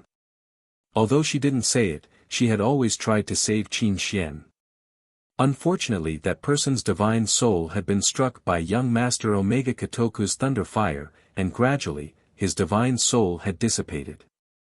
Whether it was the soul-returning pill or the soul-returning pill, the reason why it was effective on by Wuxia and Murong Sun was that at least their divine consciousnesses were intact. But this person was in a completely different situation. Nurturing a soul was easy to say but very difficult to do. If Jojo wanted to nurture eldest Qin's soul, it would be difficult to recover within 100 years. As for 100 years later, it seemed a bit too far away. Who knew what would happen then? Dun Zhu let out an aggrieved, oh, and quietly said, I just think that he looks all right. Chapter 5591. Venerable Peach Blossom couldn't help but roll his eyes at him. He didn't expect Dunja to have such high standards. He actually said that eldest Qin's suave and elegant appearance was all right. Back then, Dunja's body didn't even have 1/10 of eldest Qin's elegance. High standards and all kinds of troublesome things. No wonder Jojo wanted to beat him up. He was asking for it on the other side. Arbor couldn't be bothered with Dunja. She walked over to Zhao Guzi and the others and shouted impatiently, "Why aren't you doing anything? If you can't do it, I'll find someone to help you." Zhao Guzi's face was ashen. He naturally heard the conversation between Arbor and the others just now. These people actually said that they wanted to take over his body as if there was no one else around. Wasn't this a little too much? What was even more outrageous was that the little old man with the wretched gaze actually looked down on his body. Who was he showing that disdainful expression for? "Chio, help him." The moment Arbor's voice landed, a vine as thick as an arm slid out from her sleeve. It suddenly probed into the barrier. Zhao Guzi turned pale with fright. He hurriedly raised his wrist, and the sharp tip of his dagger pierced towards that vine. In the blink of an eye, the vine swiftly wrapped around his arm and shook lightly. The dagger in Zhao Guzi's hand was thrown out with a thud. That vine was very energetic. It swayed proudly in front of Zhao Guzi. Then, it swept up the dagger on the ground and slashed towards Zhao Guzi's arm. Zhao Guzi took a deep breath and hurriedly created a divine armor on his left arm to protect himself. When the knife landed on the vine branch, it bounced back with a "dang" sound. Immediately, it shook its branch unhappily, swaying and swaying. With a "pa-pa" sound, it slapped Zhao Guzi's face. "Little guy, you still want to pretend in front of Lord Holy Wood." In Chio's anger, the vine that was originally as thick as a wrist suddenly split into 4 or 5 branches. With whooshing sounds, it quickly wrapped around Zhao Guzi's body and arm and tore them apart tightly. Ah! Zhao Guzi felt an incomparable pain all over his body, and his eyes were filled with fear. What kind of vine was this? It was actually so intelligent that it could attack others at will without the control of its master. Xiao Mu ordered, "Chio, stop playing with him." Chio immediately rolled up his dagger and chopped down at Zhao Guzi's arm again. At this moment, Zhao Guzi's entire body was entangled by the vines, and he was unable to resist at all. He could only watch as the dagger fell, and he couldn't help but cry out in alarm, "Madam, please stop. I am willing to pay the price, I am willing to serve." Ah! After a miserable shriek, Zhao Guzi's eyes widened. An arm fell to the ground, and the crowd of people from the sanctuary, who had been watching the commotion, cried out in surprise. This young madam was too ruthless. He really didn't give them any room for negotiation. He chopped off the arm just like that and didn't even discuss it with them. Arbor stared coldly at Zhao Guzi. After Chio chopped off that person's leg, she just coldly stared at the dying man lying in a pool of blood. Li Lan was already trembling with fear. With a plop, she knelt on the ground. She didn't care about her face or her dignity anymore and repeatedly kowtowed to Arbor, saying, "It's not my fault. Madam, please let me go. I was instigated by others and was blinded for a moment. That's why I did this. I won't dare to do it again. Madam, please forgive me." Chapter 5592. Ma Weixian was completely scared out of his wits. He immediately felt that the wound on his broken arm that had been healed for many years was starting to hurt. He had only heard of the little madam's vicious means before. Now that he had seen her use it on his companion, he knew that this woman was really a malefic star that should not be provoked. Whoever provoked her would have 8 lifetimes of bad luck. There was no room for regret. Arbor looked at Li Lan coldly and stared at her. Then, she turned to look at Ma Weixian. Ma Weixian quickly followed Li Lan's example and knelt down. He clenched his fists and said, "Please spare our lives, madam." Arbor looked at the two of them and said, "Hand over a strand of your life soul." "I'll think about it." Li Lan and Ma Weixian both trembled and looked at her in disbelief. This little madam's face was really cold. It seemed that she was not joking at all. However, in the sanctuary, all of them were reputable figures. Handing over their life souls was almost equivalent to giving up their self-esteem and being willing to be slaves or maids. Li Lan immediately took out a strand of her life soul and handed it over. Nothing was more important than one's life. Ma Weixian hesitated for a moment and stood up. He said, "Although I'm not a hero, I still have a bottom line.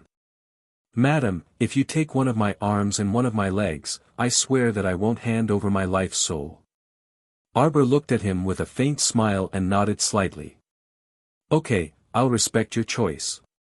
Her tone was soft and unhurried, with a trace of unknown gentleness. However, in the ears of the others, they felt as if they were in an ice cave. They could not help but tremble slightly. "Since you've lost an arm, I'll take one of your legs as a warning to others. If I find out that you have bad intentions and want to take revenge and kidnap my son," Arbor's cold voice sounded in Ma Weixian's ears, "I'll let you live. No. If you die." Everyone shuddered and was momentarily at a loss for words. The young madam's voice was too cold and resolute. For a moment, other than her incomparably cold voice lingering in their minds, they couldn't hear any other sound clearly. Ma Weixian breathed a sigh of relief. At least he still had one hand that could move for the rest of his life. At first, he thought that he was going to lose both hands, so he was really worried. He glanced at Arbor with a wry smile. It couldn't be said that he didn't feel any resentment at all, but Ma Weixian's personality was just like that. Since he was the one who committed a foolish crime and was caught alive, it wasn't impossible for others to punish him. He wanted to kidnap someone's child, but his hands and feet were chopped off by the adults. He could only admit that he was unlucky. As for slowly taking revenge or something like that, he couldn't help but laugh bitterly at himself as he thought to himself, "How would I dare to think about it? After seeing a ghost, how could he not be afraid of the dark?" The young madam's methods were already so powerful, not to mention that she had so many people behind her. Although this young madam was the only one who came out to solve the problem, the men and women behind her didn't look like good people. Ma Weixian gritted his teeth and chopped off one of his legs. Li Lan couldn't help but shudder. She didn't dare to cut off her own limbs. As long as there was a chance of survival, she wouldn't beg for death. "Kill him," Arbor ordered coldly. Li Lan's pupils shrank, and she was so scared that she suddenly felt cold all over. However, she soon found that she had made a mistake. It turned out that the young madam's words were directed at Venerable Mulberry. Chapter 5593. Supremacy Mulberry, who had yet to speak, did not even have the time to refute before he was pressed down by several vines. A furry little fat squirrel darted out from the side and casually swiped its paw. With a soft pop, the crowd was horrified to find that Supremacy Mulberry's skull looked like a cracked coconut. "Ah!" Someone cried out in alarm. The crowd took a few steps back and looked at Arbor's group with inexplicable horror in their eyes. This seemingly harmless little fat squirrel even turned its little head and swayed its 12 little tails as it giggled. Arbor waved at it. The little fat squirrel quickly jumped into her hand. Arbor stroked its fur and coldly looked at the ashen-faced Li Lan. Her expression was devoid of warmth. "From today onwards, you will be the shopkeeper of the first tower of the sanctuary. You will be provided with a certain amount of goods every day until they are sold out. You will hand over all the materials you obtain to me." Arbor looked at her coldly. "You don't have a second life for you to continue squandering, do you understand?" Li Lan trembled and quickly nodded like a chick pecking at rice. Young madam was reminding her that if she was found to be a traitor, her life would be taken. "Go and put up a sign and change the rules. Provide a list of goods the next night and start selling tomorrow until all the items on the list are sold out." Once the rules were changed, the people of the sanctuary would probably curse even more. In the past, they could buy as much as they wanted without any restrictions. As long as they were in the first 100, they could buy whatever they wanted. But now, the list of ingredients, daily utensils, and the quantity provided the next night would be clearly listed. Although the quantity was not small, if they encountered a large quantity, they would basically be sold out by a dozen people. The rest of the people did not even need to line up. Therefore, the people who came to buy the goods after that were even more troublesome.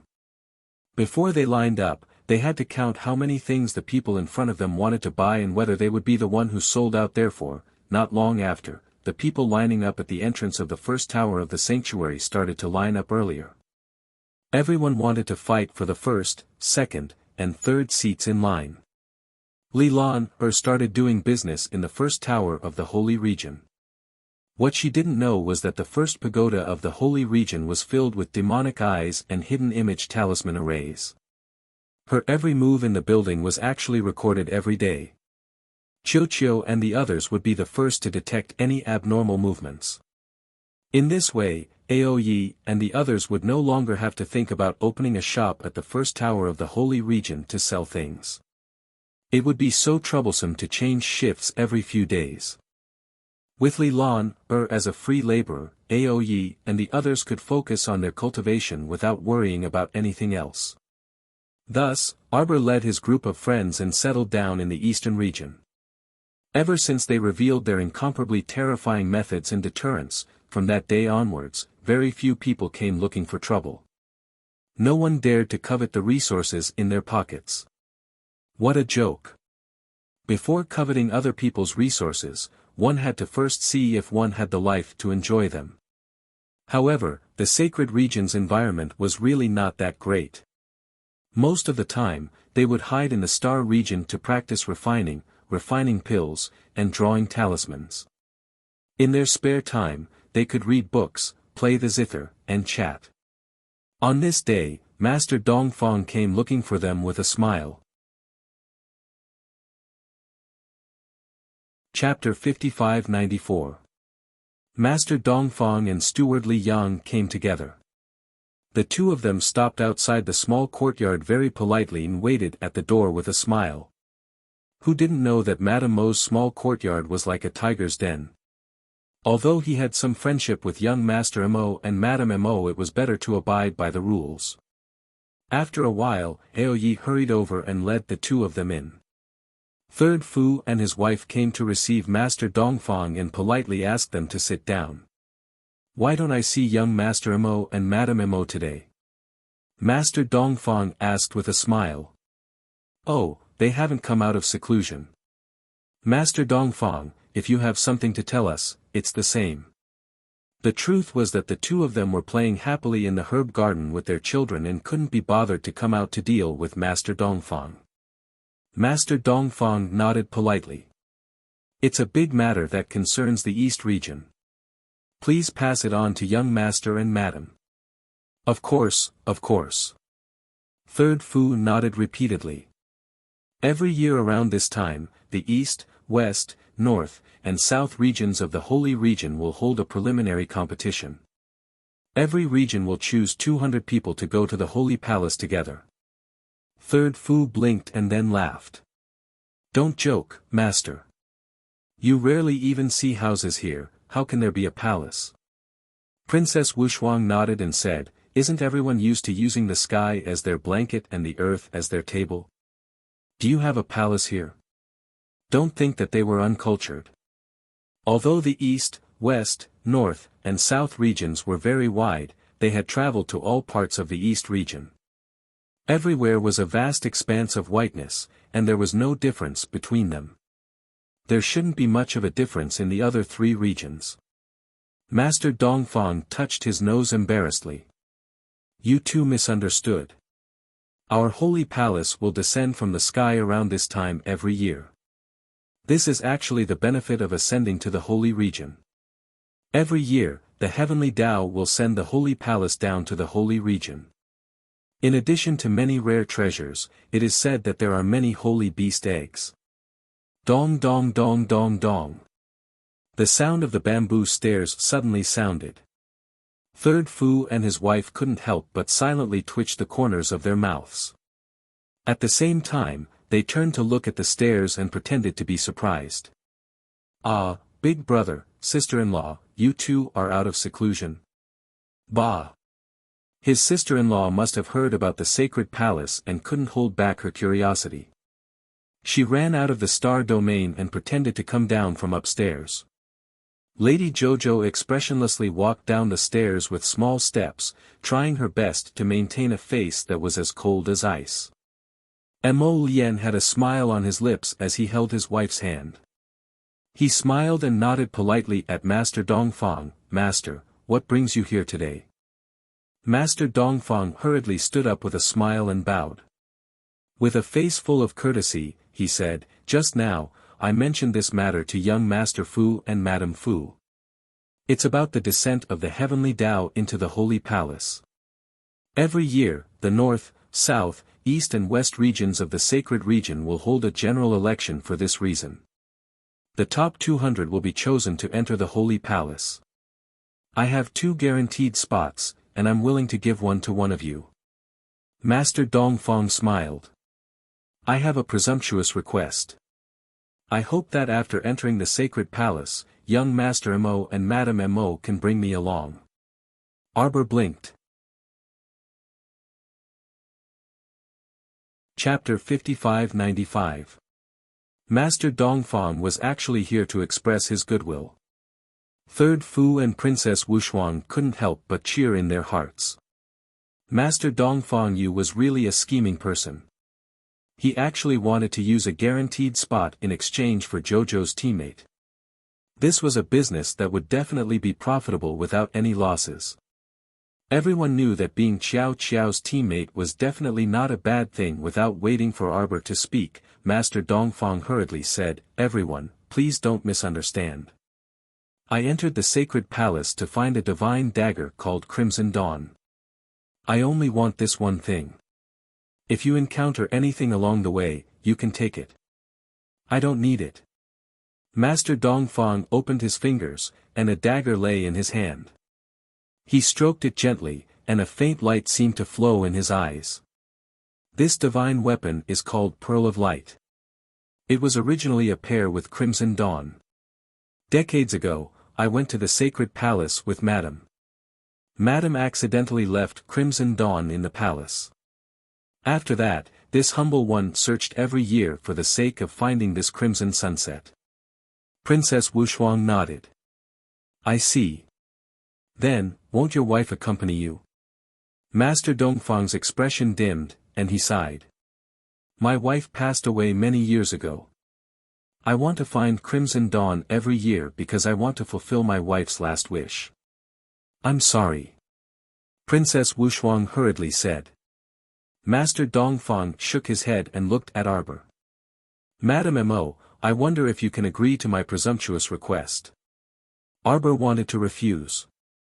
After all, if they wanted to go to the sacred palace, they just needed to get into the top 200. With their strength, they could just fight. There was no need to accept Master Dongfang into their team just to get a guaranteed spot. In essence, Lady Qiao Qiao was quite repulsed by strangers. However, hubby secretly held her small hand, and Xiao Mu's words of refusal got stuck in her throat. "Master Dongfang, it's hard to refuse such kindness." "Then, give this guaranteed spot to my son." When Dongfang Yuzhu heard Mo Lien agree, he couldn't help but let out a sigh of relief. Then, he said with some surprise, "Young Master Mo, the child is so young. Are you planning to bring him to the sacred palace?" Sir Jojo nodded. "Our family of 3 will go in and out together. Even if it's a mountain of blades, a sea of flames, 1,000 miles of glaciers, we will have to go together." Master Dongfang, she suddenly felt that she had nothing to say to Madame Mo Lien held back her laughter. Actually, what his wife meant was that when they went out to gain experience, they had to take the baby with them. They had to start training from a young age. Only when they were away from the adults would the baby have the ability to protect himself. But when his wife opened her mouth to speak, it was a little funny seeing that Master Dongfang didn't speak, Madame Mo didn't speak either. Dongfang Yuzhu was silent for less than 3 seconds. He smiled and cupped his hands towards Mo Lien, "Young Master Mo, then it's settled. Let's wait for everyone to pass the top 200 before heading to the sacred palace together. As for the time of the competition, it will be posted in front of the first tower of the Holy Region tomorrow. The first tower of the Holy Region was now the place with the most traffic in the Eastern region. If the notice was posted there, everyone would know about it very quickly. Third young Master Fu sent Master Dongfang out. When he returned to the room, he heard Master Jojo complaining, "Why did you bring an outsider with you?" With Master Jojo's temper, he probably wanted to secretly release some members of the Phoenix clan in the sacred palace, but if there was an outsider in his team, it would be inconvenient to do anything. Chapter 55-96. Mo Lien smiled and pinched her little hand. "I don't believe that you are not curious." Sir Jojo tilted his head. "What am I curious about? We have never been to the sacred palace before. Master Dongfang has joined us, so he can be considered to be our guide. Even if he has an ulterior motive, my Jojo, are you really not curious about what Master Dongfang wants to do?" Arbor blinked and nodded his little head reluctantly. "You have a point. You have a point." Mo Lien could not help but laugh. "If we put him in the team, he can't do anything. If we observe him secretly, we will definitely be able to find out what his motive is." Princess Wuxia opened her little mouth in surprise. "You mean that Master Dongfang is not a good person? He joined us because he has evil intentions?" And Wuxia almost jumped up with a look of disbelief. God, she had been fooled by Master Dongfang. She had even felt a little uneasy because she had mentioned his deceased wife and made him sad. "Fuck!" Princess Wuxia said angrily. "Is this person pretending? He wasn't looking for that dagger for his wife at all." "That may not be so." Mo Lien shook his head with a smile. "I saw that he spoke methodically, so he should be telling the truth with a hint of falsehood, and the falsehood with a hint of truth, leaving the other half unsaid." "Yes, yes." Sir Jojo nodded his little head in agreement. Pearl Light and Crimson Cloud are a pair of divine weapons, so this matter should not be hidden. It should be true that he went to look for Crimson Cloud. But he must have other motives. Third young Master Fu walked up with a smile and held on to the furious Princess Wuxia. "Forget it, let's not bother about this person. No matter what, when we enter the sacred palace, his motive will be revealed sooner or later." "I am so angry," Princess Wuxia said angrily. "I sympathized with him just now." Lady Qiao Qiao sighed and looked at Princess Wuxia faintly. "You are all too naive. Without Lord Qiao Qiao watching over you, you would often be deceived." With these words, the little emperor turned around and walked upstairs. Everyone was speechless. Princess Wuxia did not know whether to laugh or cry as the corners of her mouth twitched. She looked at her eldest brother and said, "Eldest brother, you should control sister-in-law." She looked so proud that she wanted to pounce on him and rub his head. Mo Lien shrugged helplessly. "I can't do anything about it. It had always been his wife who took care of him. There was no reason for her to take care of her wife. And, how could a daughter-in-law control her? She had to spoil her. Baby Mo's section break, little Tuanzi, I also want to sign up for the preliminaries. Fight for a spot in the top 200. Lord Guangguang's short body was squeezed out of the crowd as he waved his small fist and said. Baby Mo leaned close to his ear and whispered. Sir Guangguang furrowed his brows. But the stoic mother said that there's an outsider in our group this time and we have to move together with him. I might not be able to come out from time to time. You've forgotten. You can transform into your original form. Baby Mo looked at him as if he was looking at an idiot. Can't I just hold on to you? That's right. Lord Guangguang's eyes lit up and he immediately jumped up and down. He hugged Baby Mo and said happily, okay, then it's settled. Even if I don't participate, I can still leave an extra spot for those pitiful idiots. Chapter 5597. Sai, let's go to the sacred palace and get some material so that we can exchange food and bamboo with the stoic lady later. These idiots in the sacred Saint Galaxy really made one's heart ache. Baby Mo's eyes brightened as he held Lord Guangguang's hand and said, "Guangguang, you really are a kind-hearted child. Let's leave the opportunity to those uncles and aunties. Look at how enthusiastic they are."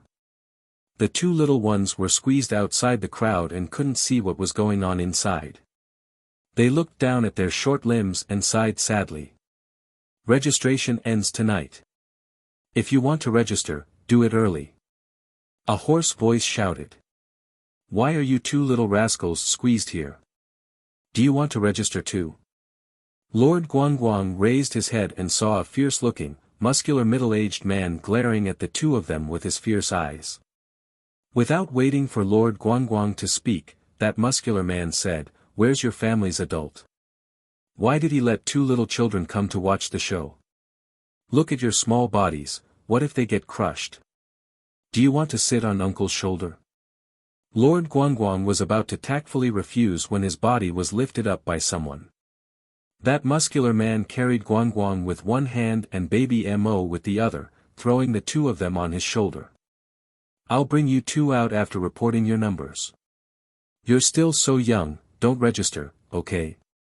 "Uncle, we're not here to register," Baby Mo said. "It's even more wrong to come to watch the show. There are so many people here, and you're still so young, why are you here to join in the fun? Your family's adult is too much, not taking care of such little children." That muscular man kept nagging. Lord Guangguang was really afraid of him and hurriedly interrupted, "Our family's adult is just in front. That's even more ridiculous." The muscular man's face was filled with indignation. "He knows it's crowded here, but he actually threw you two little ones here." In the muscular man's opinion, this adult was really unreliable. Baby Mo blinked. "Uncle, it's your turn to register." As they spoke, the line slowly moved forward a few inches. That muscular man had already moved to the registration point at the speed of a turtle. He took the pen and wrote down his name, Zhang Feng. Registration fee is a yellow-grade artifact forging material. Zhang Feng was taken aback, and he hurriedly said, "Wasn't the registration fee 10,000 spirit coins in the past?" Someone behind him shouted, "Didn't you see the notice? The registration fee this year has changed. What was the use of spirit coins? They couldn't even buy ingredients. Now, only refining materials can be used to buy the things you want." The man was stunned.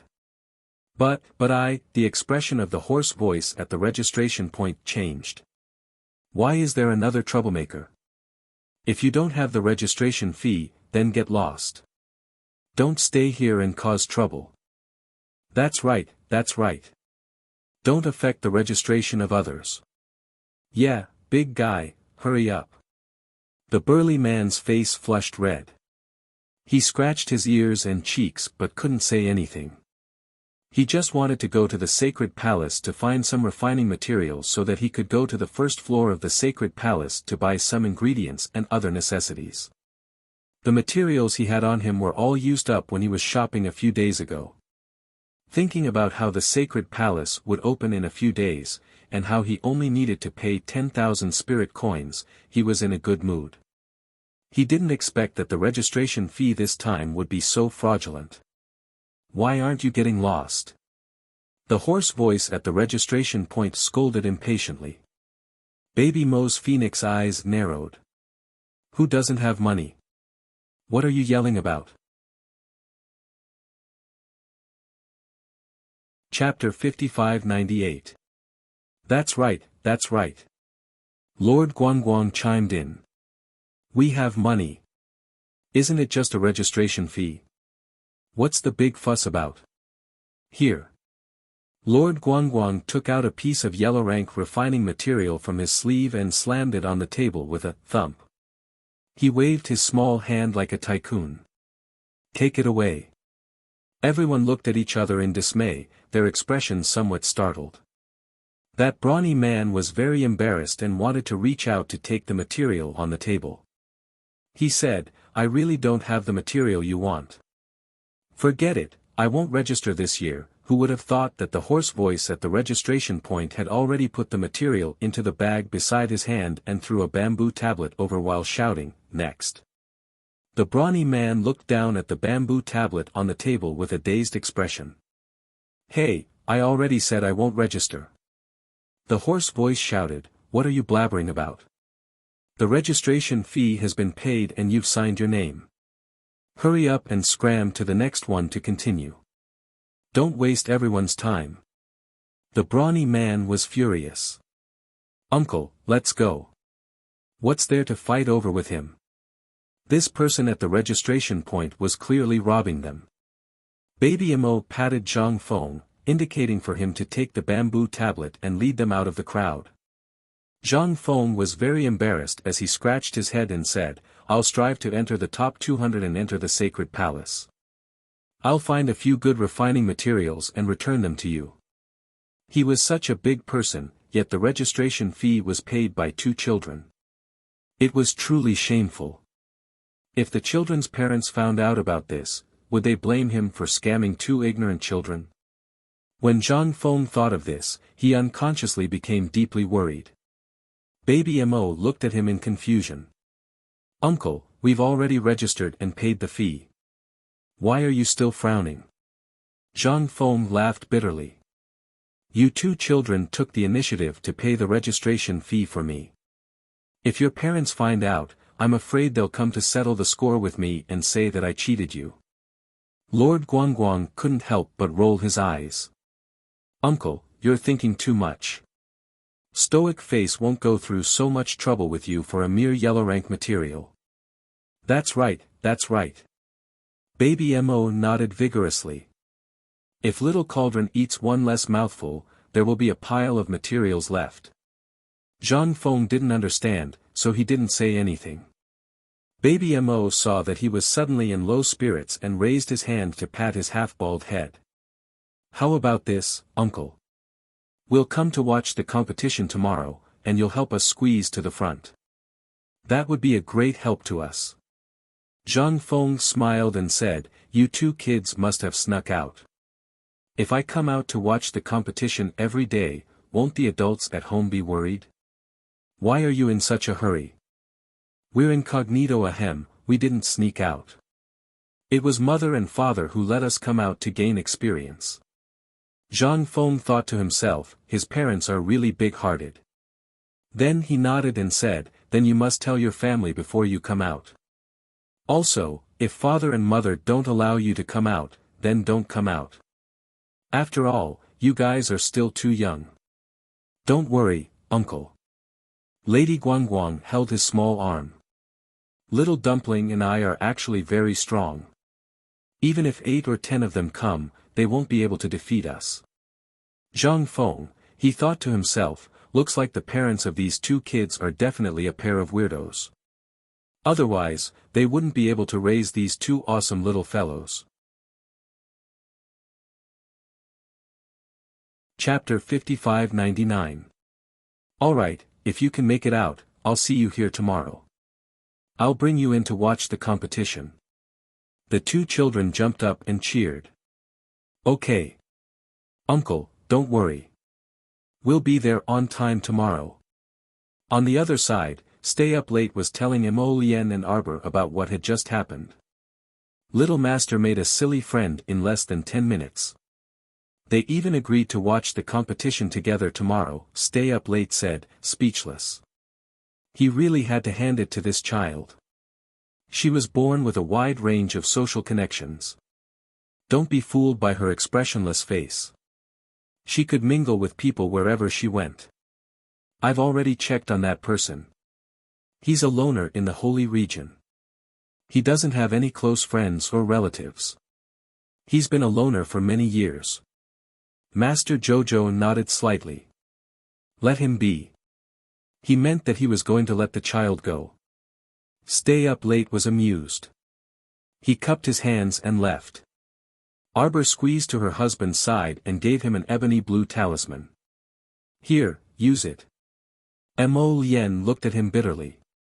We're just going to the competition tomorrow. Why do I have to use a transformation talisman?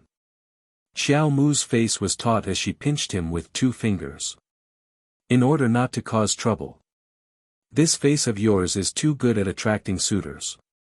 If you become uglier, no one will look at you like crazy during the competition.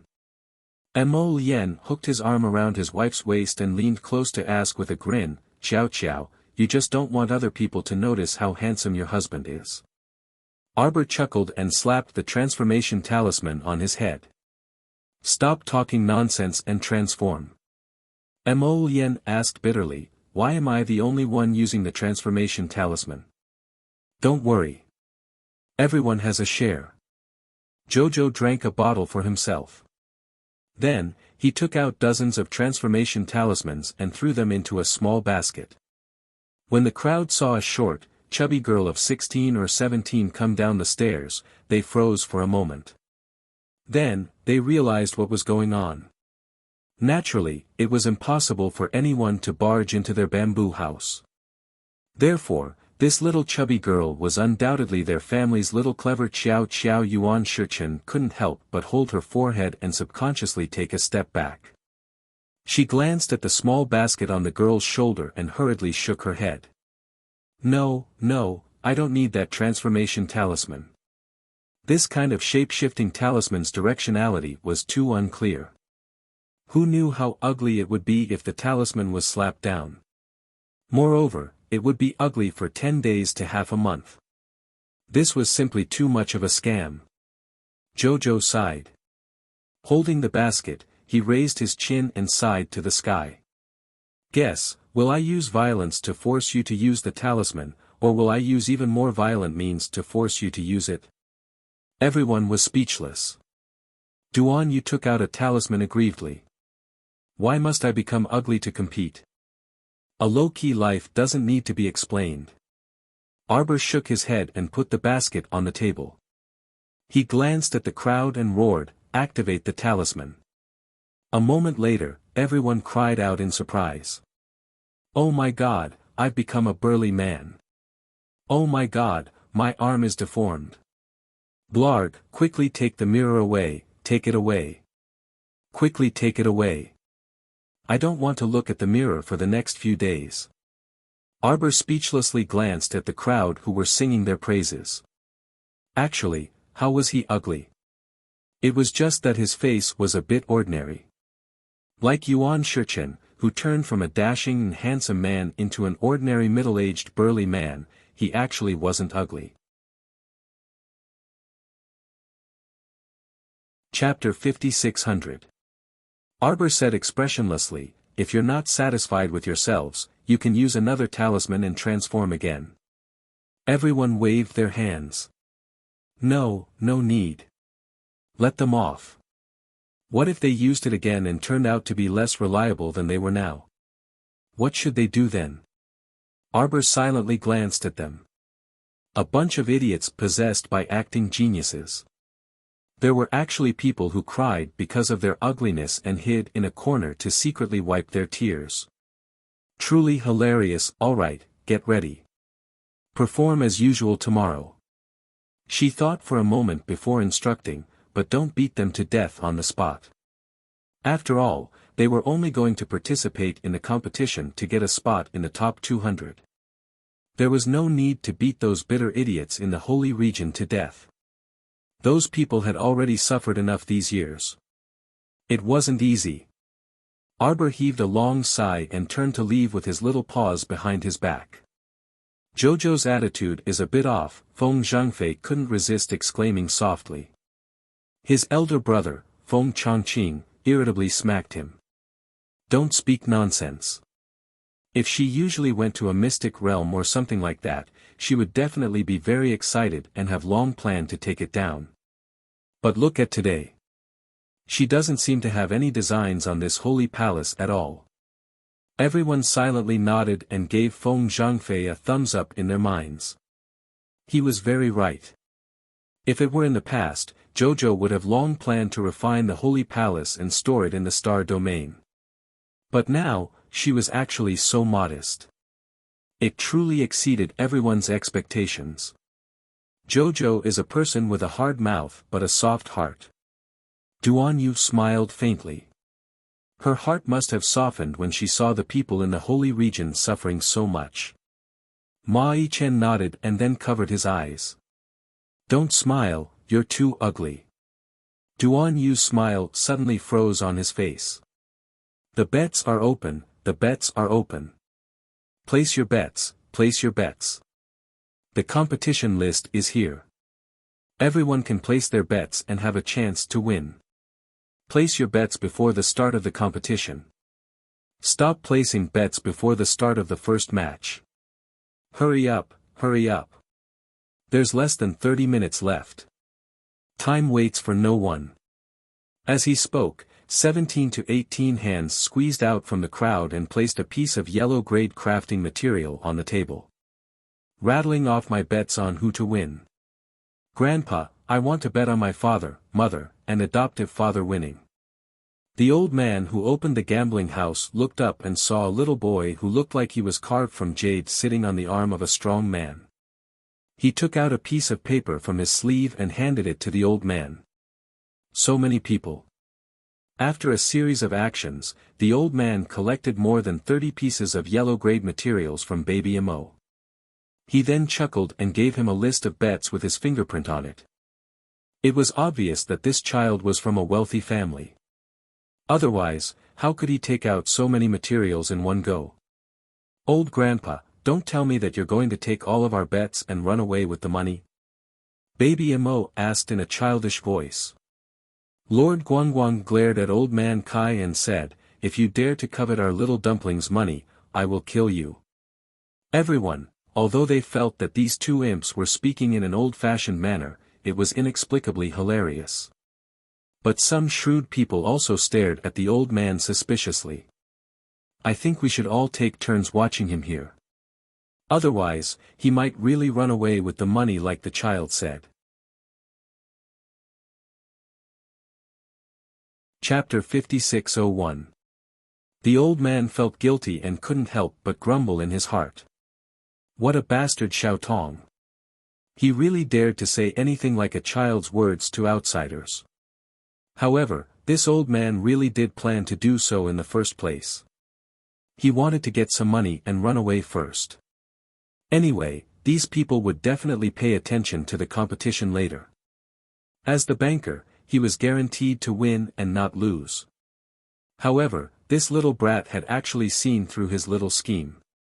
He was truly one of the 7 fiends. Old grandpa, you're frowning. Did I hit the nail on the head? Baby Mo looked at him suspiciously. Hearing the child's words, the people around felt that there was something wrong with the old man. Old man, you can't be thinking of swindling us, right? You've grown gutsy, right? Daring to scam so many of them, are you courting death? The old man who opened the bet felt guilty and said angrily, child, don't talk nonsense. I'm here, aren't I? Why should I run? Where can I run to? Watch him, watch him. A few youngsters said worriedly. We'll take turns to watch over this person. That won't do. Baby Mo said innocently. Uncles, if the competition becomes exciting later, your attention will definitely be attracted. The child is right. Then what should we do? Some of the people who paid the money frowned and looked at each other. Look, this old grandpa's abacus is really good. At the start, when he asked us to bet on who would win or lose, he even signed a contract and stamped it, right? But if it's a draw, no one will lose and no one will win. The old grandpa will definitely take all. Everyone slapped their thighs. That's right. They didn't pay attention when they were buying just now. Now that the child said it, it was indeed so. Old man, now, the old grandpa can't even satisfy the banker's appetite. He intends to run away with the money. It doesn't matter if he wins or loses, the materials are all his. Everyone glared at him. The old man wanted to cry but had no tears. Now, I have a way to make the old grandpa stay here. Child, tell me, what is it? Yes, yes. Tell me, uncle will do it for you. Yes, yes, child. Auntie will back you up. Just say whatever you want. Baby Mo nodded and said, what if we use a cover and cover the old grandpa with a few layers to prevent him from running away? Then we can watch the competition in peace. Everyone slapped their thighs in agreement. That's right. Use that defensive spiritual artifact to protect him. That's right. Use the god-locking rope to lock him in the defensive barrier. Yes, yes. Let's do that. Kids are really smart. The old man wanted to cry. He glared at Baby Mo angrily. Which freaking family did this kid come from? Where the hell were his parents? Why don't you hurry up and take this swindler away? Mo Bao Bao glanced at the old man who was trapped within multiple layers of defensive barriers and had his legs bound by the spirit-locking chains. He looked at him sympathetically and said emotionally, Grandpa, don't panic. Just wait here. The competition will be over soon. If the old man could get out of this cage now, he wished he could smash this child into the melon ground with a hammer. If it weren't for this child, he wouldn't have ended up in such a miserable state. Uncle, let's squeeze in and watch the competition.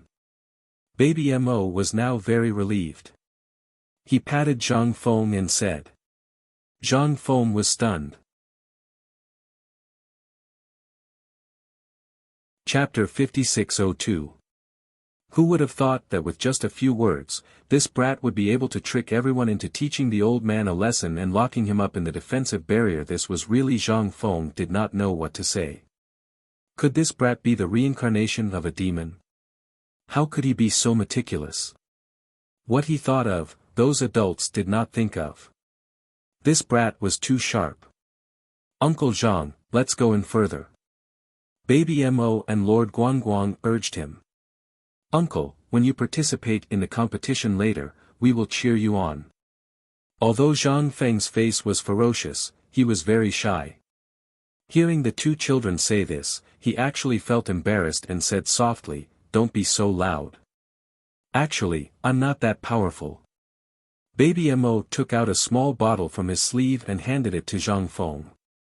Uncle, when the time comes, don't worry and drink it when your holy power is exhausted. Zhang Feng hurriedly asked, this is recovery medicine. It's very expensive, right? You guys, uncle, don't worry and drink it. This is a substandard product refined by Little Furball. The effect is slightly worse than the finished product. Drink the substandard product for a few days first. When you enter the finals, I'll give you the finished product. Zhang Feng was speechless. Zhang Feng wanted to ask the two children in detail if they knew how to refine pills.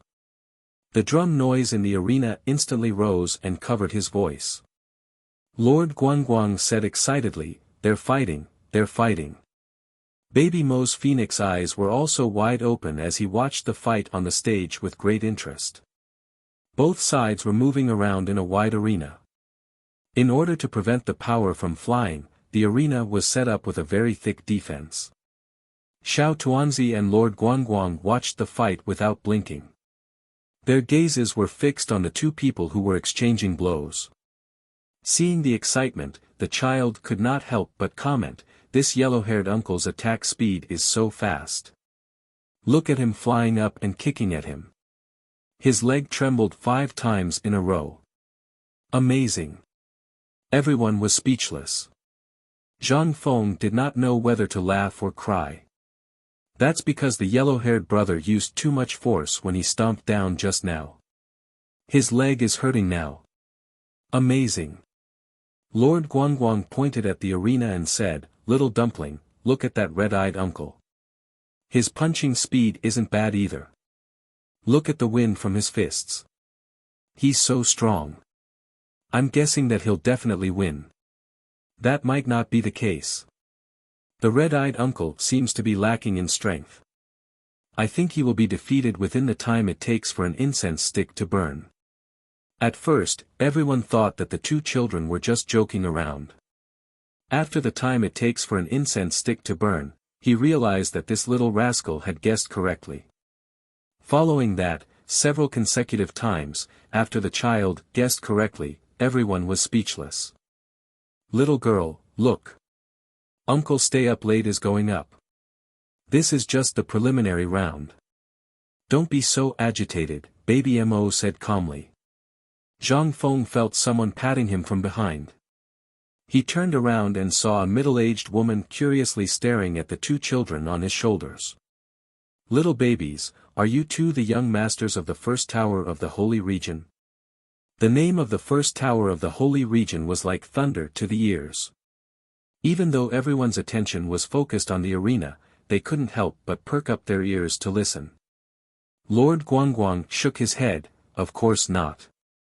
How could we be related to the first tower of the holy region? Stop talking nonsense. The woman could not help but roll her eyes. I've seen the two of you at the first tower of the holy region. Chapter 5603. Lord Guangguang glared, then what do you want? This auntie. You better think it over carefully. If you dare to kidnap our little dumpling, those cripples from before will be your lesson. The woman laughed awkwardly, this child, what are you talking about? She suddenly reacted and roared with an ugly expression, what auntie? Call me big sister. Everyone was instantly silent. Zhang Feng couldn't help but be speechless. This woman looked like Sun Yang, but who knew how old she actually was? A few 100-years-old woman actually had the nerve to let the two children call her big sister. Child, big sister wants to go to the first floor of the sanctuary to buy something. Seeing you two little bosses, I'm happy.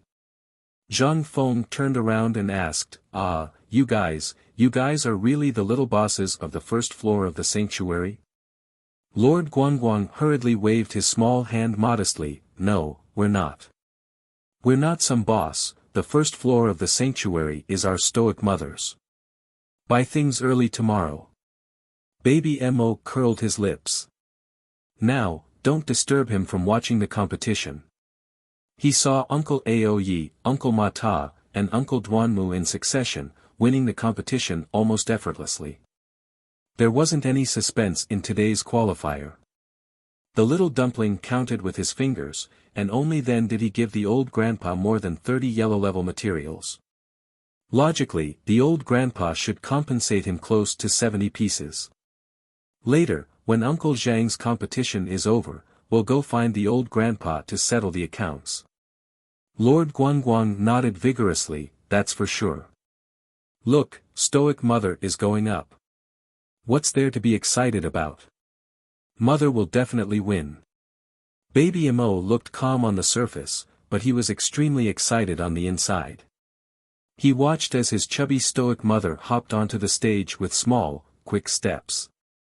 The opponent rushed over, 5 meters, 4 meters, and 3 meters, already right in front of his eyes.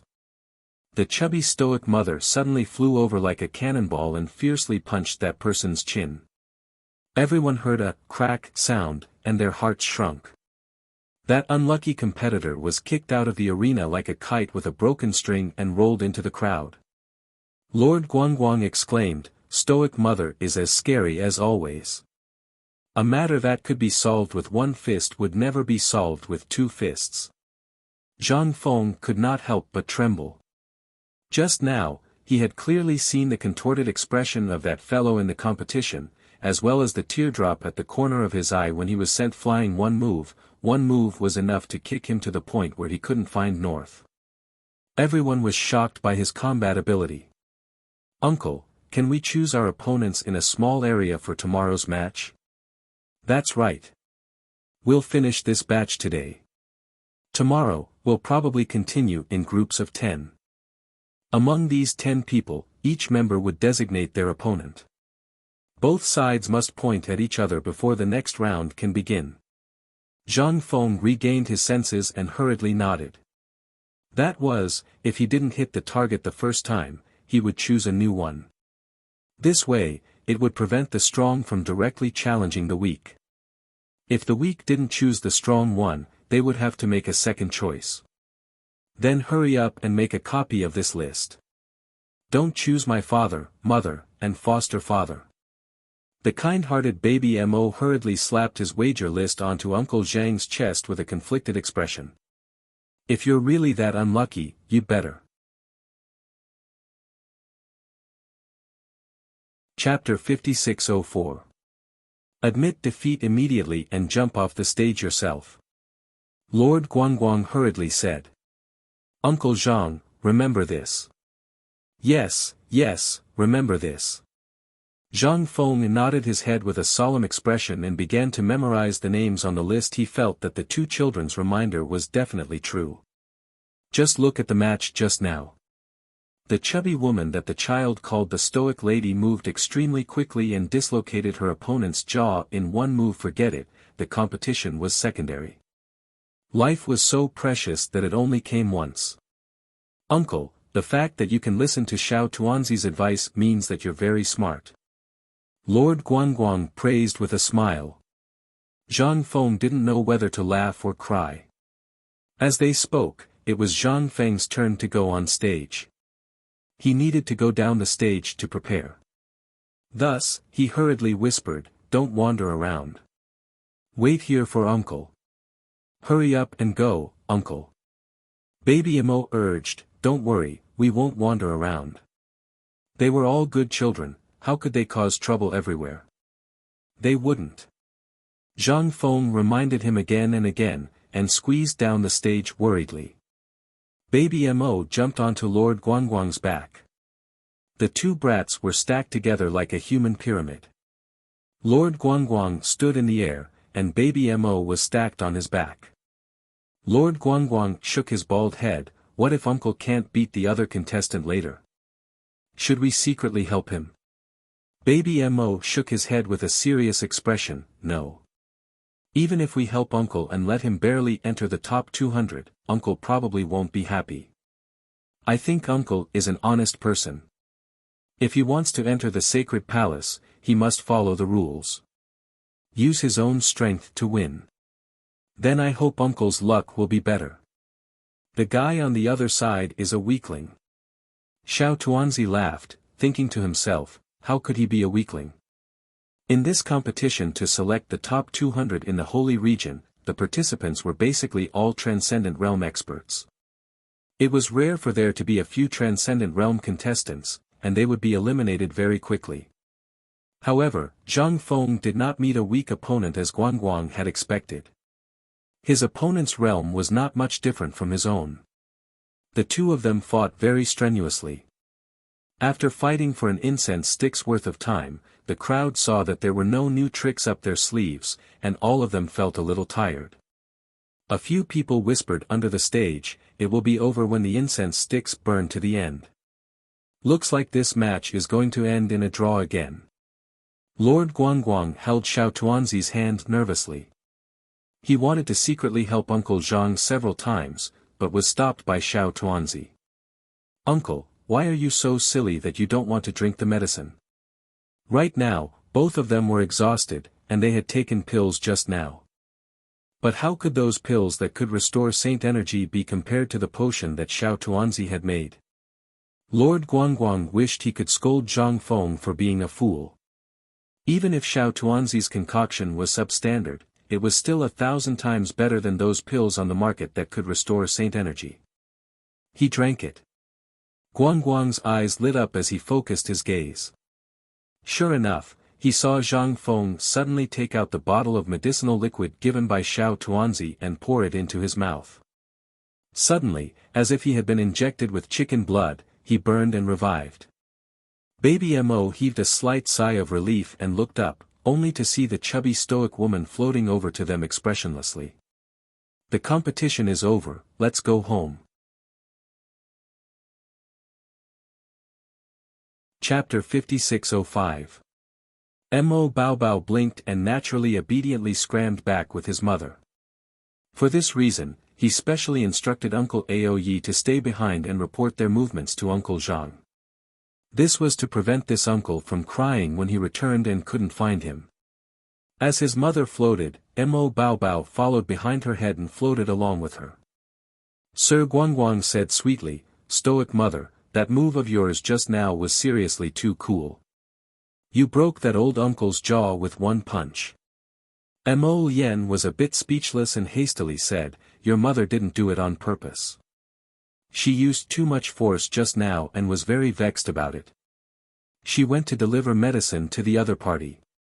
Ever since the little stoic advanced to a saint bone, the strength of her punch truly could penetrate the divine armor defense of a transcendence realm cultivator. There were still times when mother was embarrassed. The two brats blinked their eyes and looked at each other. "Mother, I made a good friend of an uncle these 2 days." "Mother knows everything," the little stoic said expressionlessly.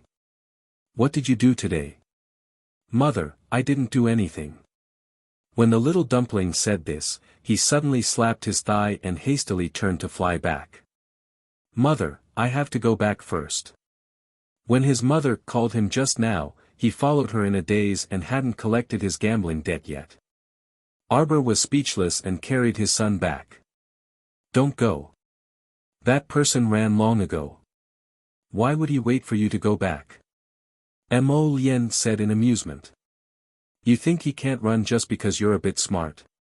The stoic mother continued to poke at her son's heart. "You have to know, he's several hundred years older than you.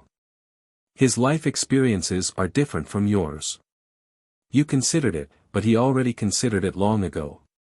Mo Bao Bao sighed. "I was actually cheated of more than 30 pieces of materials." Sir Guangguang also exclaimed, "That's too much of a loss." "So what did you learn from this matter?" "You have to be more cautious in the future and watch him personally." Mo Lien grumpily patted Mo Bao Bao. "Think again." Mo Bao Bao sneaked a glance at the stoic mother's expression and hastily said, "I can't gamble. I'm still young, so I can't gamble." Then, he quickly added, "You can't gamble even if it's big." 15 minutes later. The old man who opened the gambling house was put in a gunny sack and beaten up violently, and all the materials that he had swindled were looted. "Where did you go wrong?" the person asked faintly. The old man hugged his head and curled up on the ground. Trembling, he cried out, "No, I shouldn't have lied to you, young master. I shouldn't have cheated him of his private money." Hit! Jojo gave the order, and dozens of fists smashed down, beating the old man violently. "Don't hit me, don't hit me. This old man admits his mistake, this old man admits his mistake." The old man cried bitterly. Suddenly, he had an epiphany and howled, "No, I shouldn't have lured the young master to gamble. This old man knows his mistake. Oh, oh, oh. Heroes, please be merciful. Stop." Jojo waved his hand. "Tomorrow, I want you to," she muttered a few words to the old man in a low voice, and the old man's eyes instantly widened. Can you fool him like this?" The old man said, "This old man isn't bragging, but your son is extraordinarily intelligent. Normal trickery can't fool him at all. Enough nonsense. Just do as I say." I know. This old man will definitely do as you say." Chapter 5606. The next day, Baby Mo and Lord Guangguang were still immersed in the bad news of, "We were cheated." They even looked listless in class. Sigh.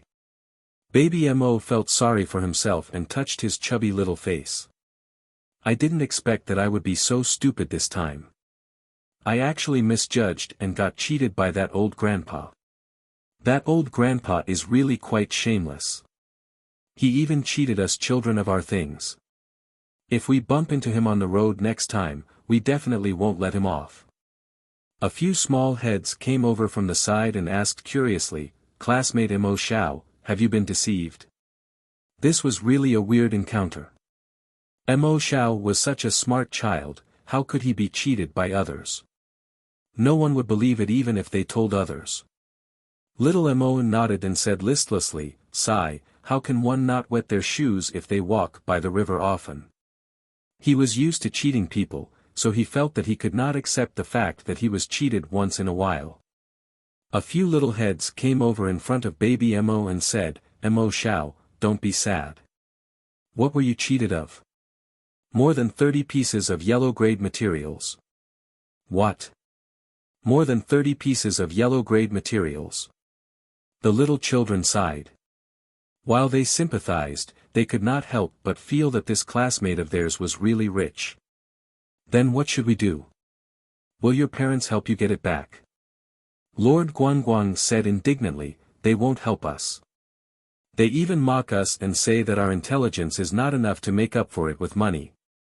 Baby Mo sighed sorrowfully and stretched out a pair of chubby little arms to support his little chin.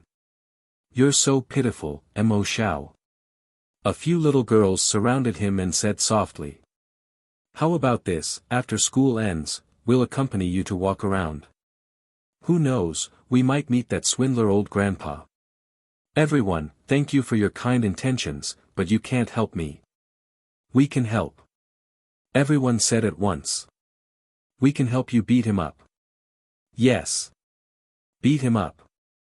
Baby Mo turned his face and looked at his classmates pitifully with his watery eyes. "Will you guys really help me?" How could the group of children refuse such a delicate little face? They immediately nodded in unison without any moral integrity. Lord Guangguang jumped down from his seat. "Let's gather outside the courtyard after school. I have a lot of sleeping pills with me. I'll feed the old man when I see him later. Why don't we just strip him and search his body? Let's tie him to the tree and make him spit out all the yellow rank materials he swallowed." "All right." Baby Mo gave the final word and nodded with a smile. "Students, you are all so talented. That's why it said that there's strength in numbers. Look at how many ideas we can come up with when everyone is gathered together." The group of little radish heads gathered at the entrance of the courtyard after school. There were a total of 16 children, with an average age of about 7 years old. Under the lead of Baby Mo and Lord Guangguang, they set off towards the entrance of the first tower of sanctuary. "What's the use of going to the first tower of sanctuary now? That old grandpa got the materials yesterday. If he wanted to go to the first tower of sanctuary to exchange for something, he would have already done so." Lord Guangguang shook his finger. "No, our tower opens every day at 7 a.m. Chapter 5607. Yesterday's competition lasted until the afternoon. The old man did not even have time to queue up. He definitely won't be able to buy it today. Baby Mo expressed his agreement and nodded his head. "According to my reliable analysis, the old grandpa might be queuing up at the first floor of the sanctuary now. Tomorrow morning, he will exchange all the materials he cheated for food or other things." A young girl expressed her doubts. "How can the old grandpa be so stupid? Yesterday, he didn't just cheat you of your materials, he cheated many others too. Everyone has the same idea as you, to come to the first floor of the sanctuary to stop him. How can he escape? You don't understand." Lord Guangguang shook his head. "I'm guessing he knows how to disguise himself."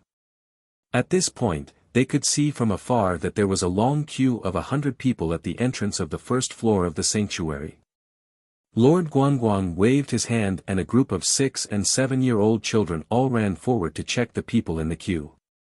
The crowd that was queuing up at the entrance of the first floor of the sanctuary was shocked by the group of children. A young lady in a plain green dress could not help but laugh and ask, "Children, what are you doing here? Children, go away. If you want to queue up, go to the back. Don't think that you can cut the queue for no reason just because you are a child." The children did not care about what they said and continued to do their own thing. After checking the queue, they ran to Baby Mo's side and shook their heads at him. I don't see the wretched old grandpa. I don't see one here either.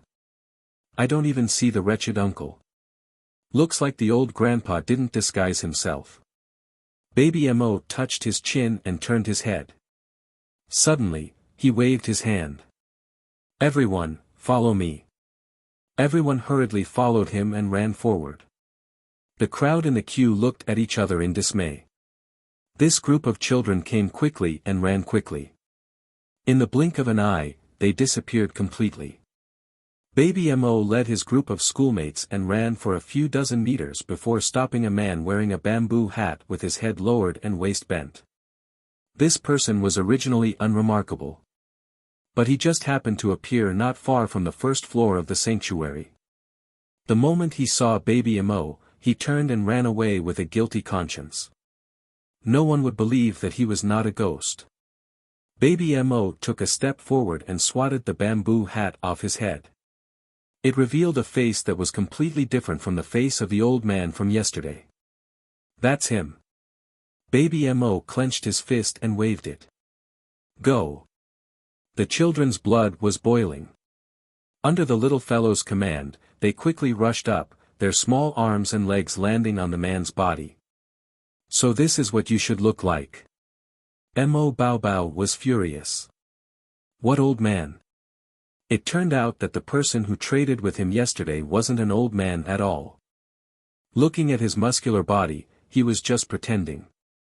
He was on the verge of tears. He agreed to cooperate with young Master Mo and Madame Mo to act, but he didn't agree to be beaten up. These children swarmed up and hit him with their small arms and legs. Although it didn't hurt or itch, it was really a loss of dignity.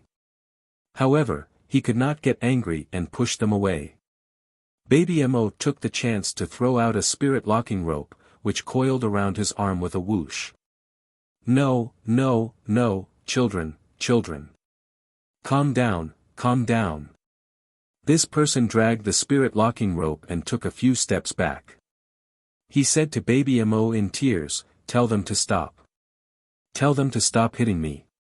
I'm already miserable enough. Stop hitting me, stop hitting me.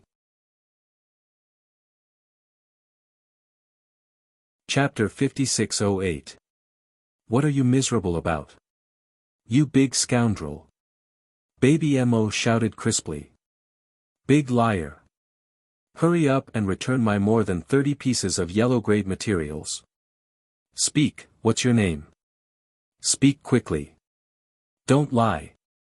Woo G-Dog leftovers.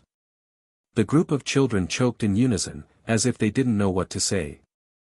On the other hand, Sir Guangguang's loud voice roared angrily, I'm asking for your name. And my name is G-Dog leftovers. Sir Guangguang, the two of them looked at Dog leftovers with incomparable sympathy.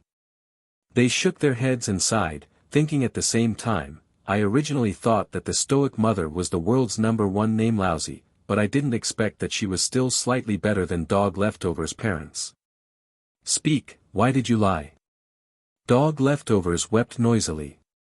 If it weren't for Sir Guangguang grabbing the back of his collar, he would probably be able to talk about his birth until now, acting pitiful as he spoke. The eyes of the inexperienced little girls couldn't help but redden. Master Guangguang punched him in the head. I'm really very unlucky, Dog leftovers said while crying. If you don't believe me, I'll show you. The man wiped his tears and used his other hand that wasn't bound by the god-locking rope to gently pull off a gray headscarf on his head. Instantly, a head of short, withered hair was revealed. The group of children sucked in a breath of cold air.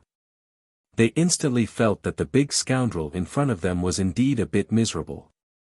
Half of his head without the headscarf was barren, and the other half was also full of bumps and hollows. Only a few small tufts of hair remained on his withered head, standing firm in the wind. Why are you like this? Baby Mo jumped in fright from his miserable appearance. Only then did she realize that this person's face seemed to be very dark. It was as if he had been ruthlessly struck by lightning. Dog leftovers pounced over with great acting. He suddenly threw himself onto the ground and hugged baby Mo's short legs, pounding the ground and wailing loudly. "I'm miserable, little young master, I'm truly miserable." Didn't he just want to make his life better, so he thought of setting up a gambling house to cheat people? And the result? He didn't even have enough time to warm up the pile of materials that he had scammed yesterday. Halfway through, he was put in a gunny sack and beaten up violently. Even the assets that he had swindled yesterday were all plundered. "You look quite pitiful," baby Mo said to him sympathetically. It wasn't just miserable. It was incomparably miserable. Gosheng's eyes were red as he hugged baby Mo and cried loudly. The group of children at the side couldn't help but feel depressed. They all said at once, "Uncle, don't cry." "Uncle, I've stopped crying since I was 6. "Uncle, you're a little weak." Go Leftover looked at these childish faces and listened to a string of childish words. He really couldn't bring himself to cry. The emotions that had been brewing up almost disappeared in an instant. He gritted his teeth in anger and hurriedly pulled on baby Mo's little robe. After brewing for a while, he wailed, "Child, you don't know how miserable your uncle is. That's why I say that bad things really do come with retribution. One mustn't take even half a step wrong. Otherwise, it'll be too late for regrets." "Uncle." Baby Mo looked at him suspiciously. "You saw my mother yesterday." Go Leftovers trembled and couldn't help but cry in his heart. He had already told that Madame Mo that her son was talented and smart and wasn't easy to deceive. But Madame Mo insisted that he follow the plan. You're tuning into the Han Lee's Wuxia Adventures YouTube channel.